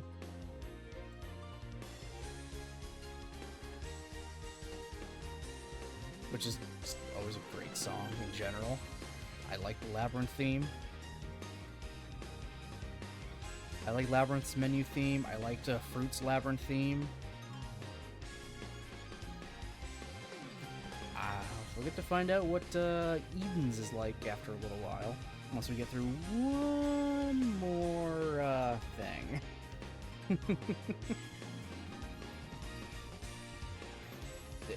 NBC. NBC Universal. Okay. Debugging. All front wing staff. They're the ones that debug this thing. Just all of them. We're not going to list them all, just all of them.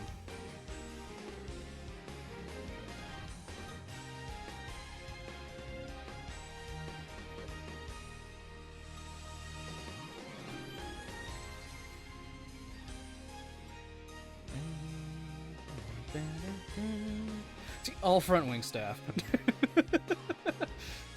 Don't you wish sometimes they do that? Here's the credits. All the staff from this company. Front wing translation team. Yup. It's amazing that this entire series got localized. There's a fucking Kickstarter that I think that got this localized, like the first game, and it's just kept snowballing from there. It's like, yeah, fuck it. If people wanted it enough, let's just keep releasing them in English.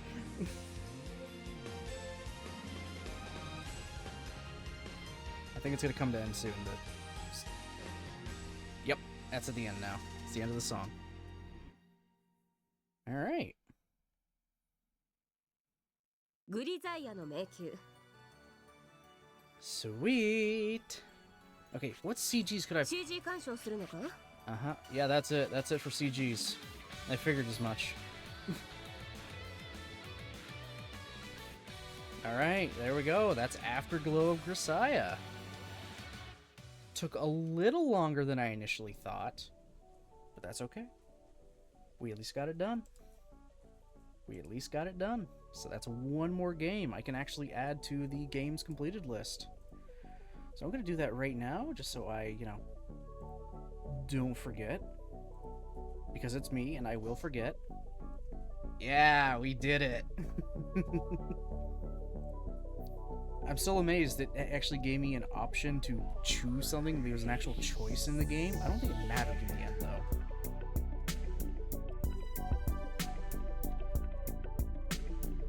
Alright, and submit. So Afterglow Grisaia should be added at the bottom. I put it in the wrong spot, so I'm gonna fix that. Oy, oy, oy.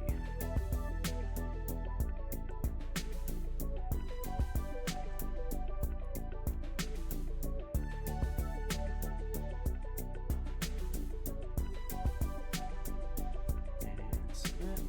There we go. Afterglow Grisaia, donezo. I might go back and yeah, not that. Yeah, okay, we're good. Cool. So, yeah, thanks guys for sticking around for that one. It took a lot longer than I thought, but thanks again for, you know, just sticking around. Appreciate it. And don't worry, I have the schedule for next week for you guys already, so it's all good to go now. I don't have to awkwardly download it from Canva. Like I've done the last few times. So, tomorrow at about 6 o'clock, we'll be back to Metal Gear Solid 3. Go back to the wonderful, wonderful jungles of Soviet Russia. Continue Operation Snake Eater. Tuesday I'm taking off, as per usual. Wednesday I am streaming just because Friday I actually have a bit of a later shift, so I don't want to have to rush home to try to get the stream started. So Wednesday and Thursday at about 6 o'clock will be Pokemon Crystal. We'll finally get back to some Pokemon Crystal. Continue our wonderful journeys through Gen 2 Kanto. Hopefully we can get through a gym. I also have to remember where we left off. Yeah, I might be wandering that first stream Wednesday, but we'll see. Friday, taking off. Saturday, more Pokemon Crystal. And then Sunday, at about 6 o'clock-ish, we will start Melody of Grisaia. If Afterglow is anything to go by, it'll probably take a little bit longer for us to do, so I have one stream confirmed plan. If it seems like it's going to take a little bit longer, I will have another stream the week after to finish her off fully. See how that goes. I thought you said Grisaia was only this last week type of thing. Yeah, that was before I realized how much longer Afterglow was. I thought it would be a one stream thing. And I just want to get Grisaia done fast. Because I want to just get myself kind of queued up so I can add Eden into the schedule soon. That's all. I want to be able to add Eden into the schedule.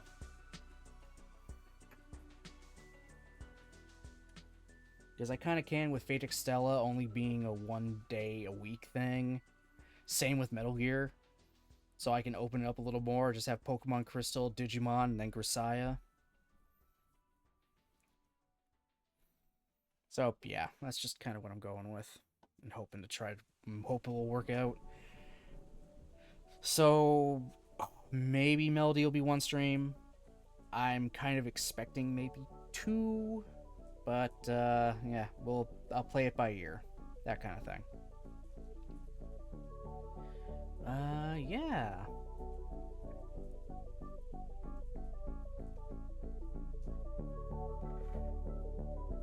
Oh, so, just because I really love this thing, guys, for everyone that missed it like 2 days ago, Red Gundam, I have him holding his flail because people in the Discord wanted to see the flail. I love this thing. I got a few little, detailed spots, kind of panel lined a little bit. I really like this damn thing, guys. I like the Red Gundam so much.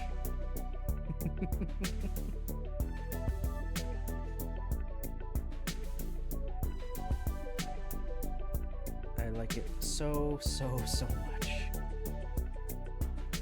I just have it right now hanging out with the other Grandpa Gundams. The other Grandpas being the original, the Duel, and the O Gundam. Eventually, I'll get an Age 1 to go with them, because it's yet another Grandpa. And we'll have all the Grandpa Gundams.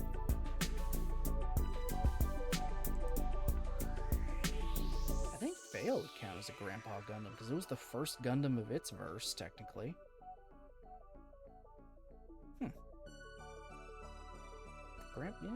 Maybe Bale would count as Grandpa of, yeah, actually,